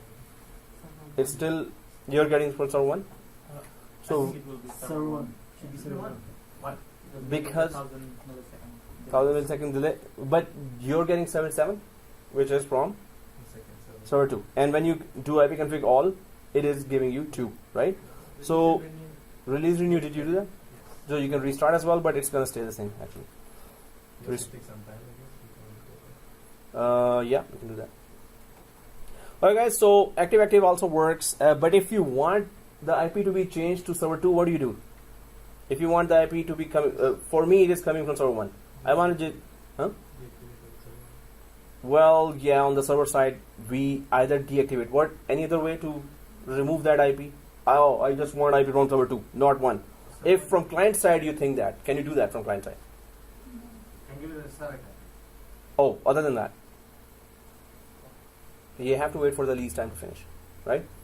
So you can release renew when once the MAC address has been attained and the server is online, it is responding. So it's gonna get that IP from there. So okay, guys, we can deactivate that and check that. So, but anyway, we know the idea now that okay, active, passive, 80-20, 50-50 rule, and we can crash it, but it will not automatically fail over. These are some of the properties of that, right? That's what we tested right now. So it's What happens kind of clear, right? if the server 1 runs out of IPs, then it will go on to server 2 will start giving that. Server 2 is active, right? So if it was passive, I would have activated it. So runner of IPs on server 1, if that's the situation, I would just activate that if in case it was deactivated. Just for the rainy days, right? Alright guys, so any questions till now? So that's it for today. That's it, not for today. So let's carry on with the next topic. Yay! Can you, Hello? Oh, you mentioned that manual It's deactivated. oh, sorry. Deactivated. Yeah, you were saying? You mentioned that they don't take part in failover. It's not automatic. It's manual. Activation of the DHCP. So we do that. The failover does the opposite of that. So let's get going with the failover. Yay! Hey, it's 8:56, man. You still have half an hour. In half an hour, we can. Conquer the world. Okay, we can. Goodness. 7:56. It's Pretty hot in here. So Really? what is the job in the market like? for DHCP administrators. No, you must have multiple skills for that. So there is no one job for any one service. They have multiple products, so they need multiple skills. Of system administrator, they handle that. And they handle the AD as well as DHCP, DNS, And 20 other products oh my other than that. God. VCP, Citrix, SCCM, SCOM, and now AWS, Azure. Oh. Yeah. What happened? What's the question? Do they failover at the moment? No, we cannot do failover because it's a manual process. In order to failover, we need to deactivate one ourselves and activate the other ourselves. Yeah. So if you're trying to failover now, it's not gonna happen. The split scope doesn't do that. Okay, guys. So the next feature is failover. Yay! That's 5 minutes break. What? 5 minutes. What break? You had too much food and yeah. Okay. So DHCP. Whatever the boss says. Still now he's my boss. So okay, guys. If we take 5-minute break, that will be the long break, right? Till Wednesday then. So, and if it's emergency, run. 5 minutes, that's what No, emergency just with one guy, right? So we're gonna just okay. Is it that? So, You can go. We don't mind. but you blocked his way. That's why he's saying that everyone should get up. my face. Okay. Watch anything you want. Oh, okay. So yeah. So until then, we're gonna start talking about the most important topic of all times, because now Vakar is out. So now we can just talk about that topic. Or I could be very loud and you can say, yes, I can hear that. So, okay. So DHCP failover is automatic. First thing. Second thing, I'm just gonna start typing some of the points. So DHCP failover. So here, it first of all, it can support multiple IP ranges, also multiple scopes, and can support LCBO, LBFO. Yeah, load balancing and failover. So it supports both. But does split scope support LBFO as well or not? So that's LB. But does it support FO? Failover. Split scope, does it support failover? Well, if you have both enabled, then That's load balancing. kinda Load balance can happen, but failover means that one fails and the other keeps the show running, right? So, if you have active, it can this be considered as failover? If you have active configuration of split scope, still no, because you are still losing 50% of the ability, right? but It fail, is yeah. running the show, Mm. but you are losing 50% of the capability. So it's Yeah. not really. It's not a true failover, but you don't get the service stopped. You keep on getting the IPs from the other one. If the first one, and it gives you enough time, it's 50% of the IPs, it gives you enough time to get the first one up again, right? So, but failover, true failover is DHCP failover itself, which does support. So we're gonna crash the server and it's gonna automatically failover, and when we check from the client, it's gonna be the other DHCP. We don't touch anything, we just crash and then we directly go to the client and it's gonna still be working. Now that's a true failover, right? So can support LBFO, which is load balancing and failover. It has some extra features or many features as well. So there is that trust relationship that gets created. It's not called trust relationship, it's DHCP replication partners or DHCP relationship there. So relationship partners can be, so one DHCP can be in partnership with second or third or fourth or fifth DHCP as well. With failover partners, it can have failover 5 or 6 failover partners as well, DHCP. So it can work as long as you have different scopes divided there. So DHCP can have even 4 or 5 partners there. So how does that make sense? Well, Microsoft says so. That's why it makes sense. So now we will be putting it to test. But DHCP relationship partners will be right now in our case 2. Second thing, it support multiple IP ranges. So we're going to create 10.0.0.0. We're going to create 172.16 ranges. We're going to create 2 more scopes, fake scopes, right? Then we're going to just simply check how failover really works. There are many other features as well. So for that, it's kind of a little longer theory. If you don't mind, can you go back? Yeah. Thank you. Welcome. Somebody needs to have fast writing or a camera with the cell phone. Oh, But cell you phone have with a the camera. No, like he has the video. Yeah, You have the video. yeah, it take time. I'm not with the list. So, okay, guys, Yeah. goodbye. Yeah. So, just kidding. So we can take. And this is the class notes. And whenever you can ask the question tomorrow, so I will write down. 1,000 more questions ready. That's always welcome. That's good. So, hey guys, DHCP failover. So what we are trying to check here is that hey, nobody else is writing. So yeah, so this means everyone's staring at you right now Okay. with Sorry, very go ahead then. hot coffees and very heavy things they have, right? That they want to gift anyone, right? So it's not like Let's throwing. Go, Yeah. Go ahead. So, okay guys, here either when I'm writing this very fast write or take a picture. Normally in other classes they take a picture with me inside. Oh, okay. So DHCP relationship partners. Now there are other advanced features there as well that only DHCP failover offers. One more thing here to understand is that failover clustering. We did that in 70-740, right? That was a complicated lab.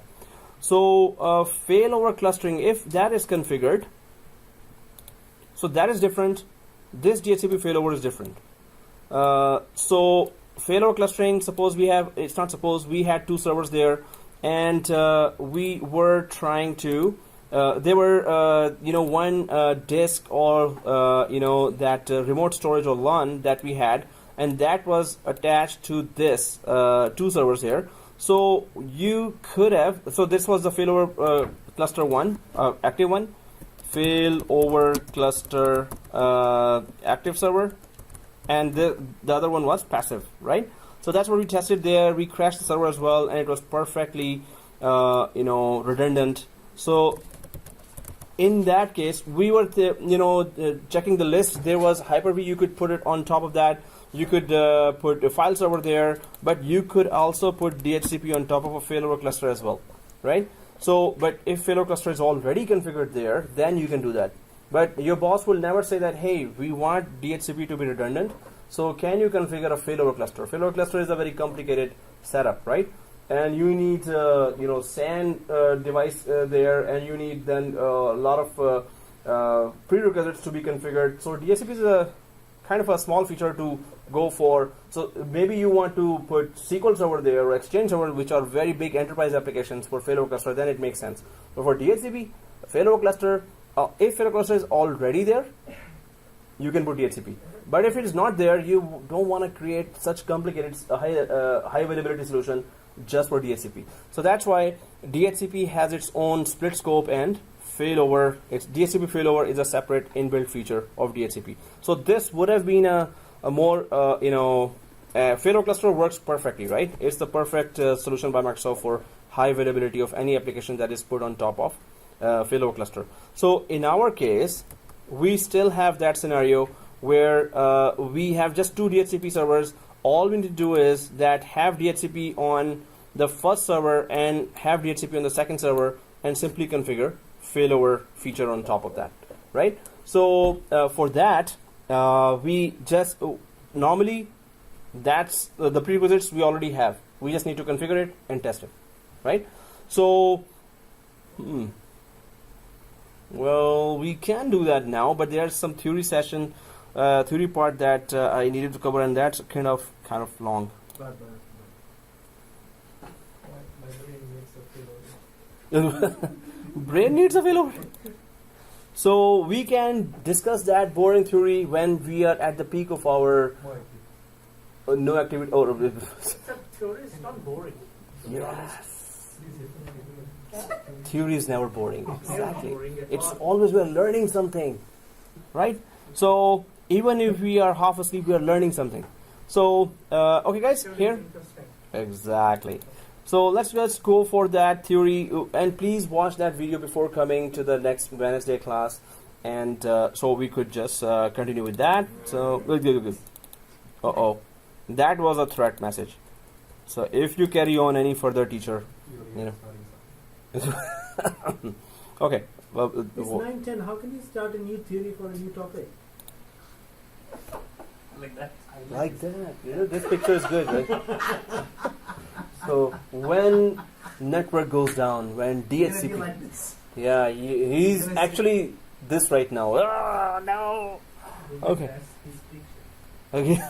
Yeah, maybe it is your picture, huh? You're becoming Genghis Khan. Genghis Khan. That's can. Okay. Anyway, so DHCP failover. It's enables two DHCP servers to provide IP addresses and optional configurations to the same subnets or scopes. So requires failover. So one thing about that split scope, the IP ranges are split between two DHCP servers. That is called split scope. But failover, nothing is split. Failover is either all the IP ranges and scopes are on one server, or they are on the other server, right? The one I was referring at the beginning. Exactly. So the thing is that, okay. So, oh, seriously, like, yeah, I was just kidding. So here, the main thing is that all the scopes and ranges are either on one server or the other server. They're not split, right? So enables two DHCP servers like that. Oh, okay. So, oh man, it's already on WhatsApp. So requires failover relationships to have unique names. So we're gonna make failover relationship, partnership or relationships between two DHCP servers. Supports the hot standby mode and the load sharing mode. So hot standby would be again the active passive mode, and they call it hot standby. And the other is load sharing, which is load balancing, right? So when you use DHCP failover, the MCLT determines when a failover partner assumes control of the subnet or scope. MCLT, what is that? Microsoft something. Okay, let's go ahead. So, oh no, maximum client lead time. So if I go to this screen here, maximum client. Did you just Google it? Oh, okay. That was what a straightforward answer. Yeah. Okay, so that's good. So MCLT, the maximum. Okay, in this situation where we are like this, like if you can explain me the meaning of this, I'll be like, wow, you can concentrate even in this stressful time. Oh, okay. So maximum amount of time that one server can extend a lease for a DHCP client beyond the time known by the partner server. The maximum amount of time. Self-explanatory. Yeah. So again, maximum amount of time that one server can extend a lease for a DHCP client beyond the time known by the partner server. See, so simple. No, it's not clear to me. No, now in English. So what is this? 90 days. For? So the main thing here is saying is the maximum amount of time that one server. So which one server is that? Server 1. Server 1 knows that our client lease time is 8 days. Right? Server 1 knows our client lease time is 8 days. So maximum amount of time that one server can extend a lease for a DHCP client beyond the time known by the partner. So partner server knows that server 1's client will have 8 days. But how long will the partner let that lease be used by the client before it says, hey, now I'm the king here, your server 1 went down, so now you need to request lease from me. How So- the partners know? So suppose the first partner went down. In that case, it is saying that the lease time was 8 days, and the surviving server is saying, yeah, I know it is 8 days, but I'll let you use that time until you have to request now from me that, hey, I'm going to be giving you the IP addresses. So you cannot just use that lease time from the previous server that is no longer giving or is not available. So why would you want to do that?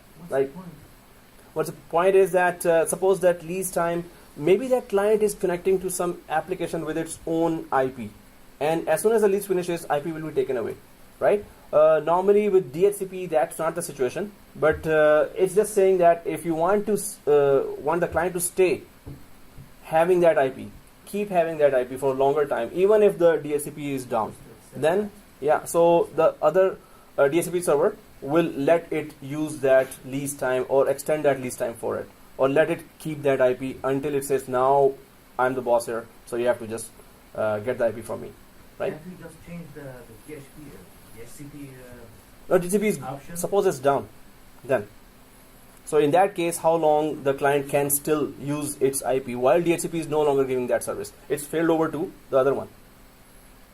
I mean, the default settings is 8 days. We can change that. Can we just change that? So suppose you put it 180 days, suppose, which is not recommended, right? Suppose we put 180 days. So again, the main point is that how long this lease the second DHCP server will let the client use. So second DHCP server will say, okay, 180 days is about to finish, and I will still extend that lease for you. But this configuration we only do as administrators when we see that there is some point here.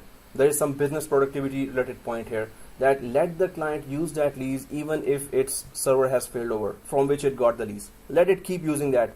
And so there could be 10,000 clients there that are connecting to some service.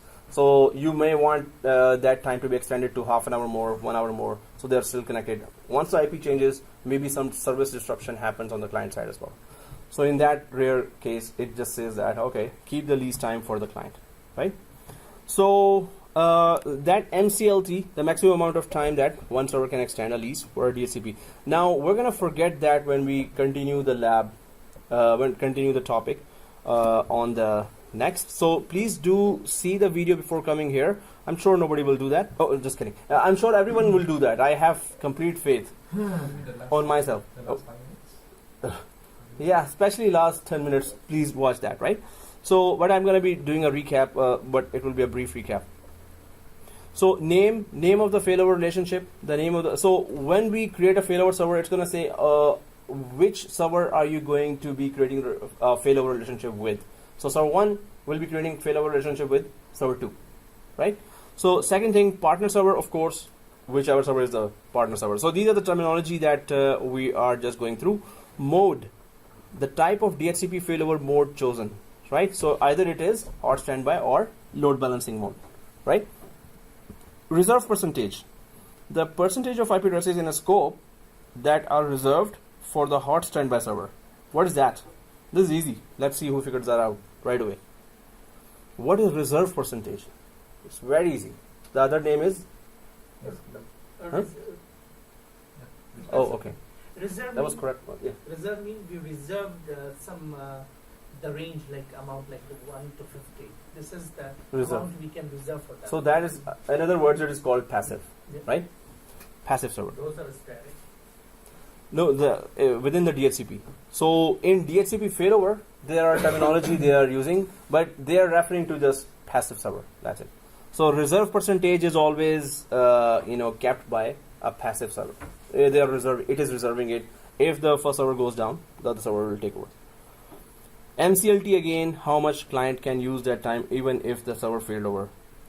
So state switchover interval. So state switchover means what? The interval after which a DHCP server automatically transitions its failover partner to a partner down state after loss of communication. See, so easy. Oh, just kidding. So in English now, oh yeah, it's too low here. So state switchover interval just means that okay, failover is about to happen. Do you really want to fail over, or do you want a little wait for the failover or switchover to happen? Maybe you say, the server is still acting strange, but wait, or server has got down, but don't switch over now. Maybe it's a glitch and server will come back. So you might want to put some state switchover interval as maybe few hundred seconds, maybe, or just 5 minutes or 10 minutes. Because if the server comes back, you may want to continue the services from the first server, right? So in that case only, hey, don't switch over right away if there was a little glitch and at once you failed over, right? So wait, don't switch over right away. That's what it's saying, right? So well, you can see the features. There are many features in DHCP failover. Yeah, that's what I was talking about. So state, the current state of the local server. Scope IDs, a list of DHCP scope IDs that are associated with the failover relationship. So we already have one scope created. We're gonna be creating some more scope IDs there, just to test the DHCP failover. Automatic state transition. If a state switchover interval is configured, then automatic state transition is enabled. By default, automatic state transition is disabled. So automatic state transition, hey, as soon as some problem occurs, at once switch over. right? I don't know why this is disabled. We should be enabling it, but it says that, hey, you want to give some time for DHCP because DHCP at once, if it fails over, so IP addresses will be coming from the other DHCP. Maybe you want the first DHCP to keep on giving that service. Maybe you want switch over not to have an automatic right away. So in that case, by default, Microsoft says, okay, we have disabled it, but if you want to automatically switch over, just enable it yourself, right? Enable authentication, whether or not a shared secret is required between failover partners. So guys, anyone knows what's a shared secret? It's secret, but it is shared. So it's the opposites, two opposites. That password system? It is always, yeah, it's a password, but shared secret is always, used as a term when two servers are talking to each other, or if you are adding a bunch of group of servers in a, farm or in a forest or in some kind of configuration, right? Where all servers are giving same service. So shared secret just means that you put a password on the first server, and if the second server wants to join and offer the same service, then it has to know that shared secret password. If the third server wants to join the group of these servers, third server has to know that shared secret password, otherwise it cannot join, right? So shared secret, it will offer you when you're enabling the first time, it will offer you want to create a shared secret. If any server wants to join, it has to put that password there for joining. If it doesn't know the password, if the administrator doesn't know the password, shared secret password, then the second server cannot join. This is for security reasons as well. That hackers may not be maybe adding his own server. Yeah, it's another level of security. It's not compulsory that you should have it, but it's a good thing. It's still another level of security. It's only used for sharing those services in the failover. Yeah. So in Certrix, shared security is used. In RDS, there are many services where multiple servers are offering same service. Shared security is normally used there. Okay. So, okay, guys, let's go for that very long lab now. Yay! Add features, failover clustering. Okay, let's gather around this guy. He wants us to. Okay, guys, so let's meet on Wednesday and continue and finish the lab and then go for next lab. Yay!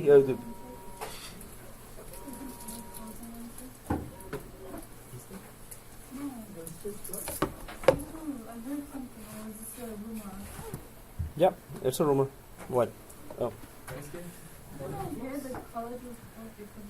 Wednesday evening class we are having, yeah. We're having evening class.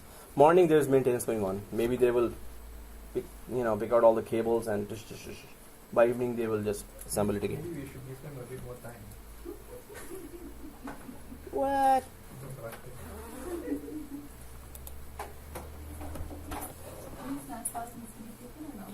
Oh yeah, we just need to have that intact, that setting intact. So better take a, not snapshot, but you can just put it in suspended mode if you want. Or take a snapshot, yeah.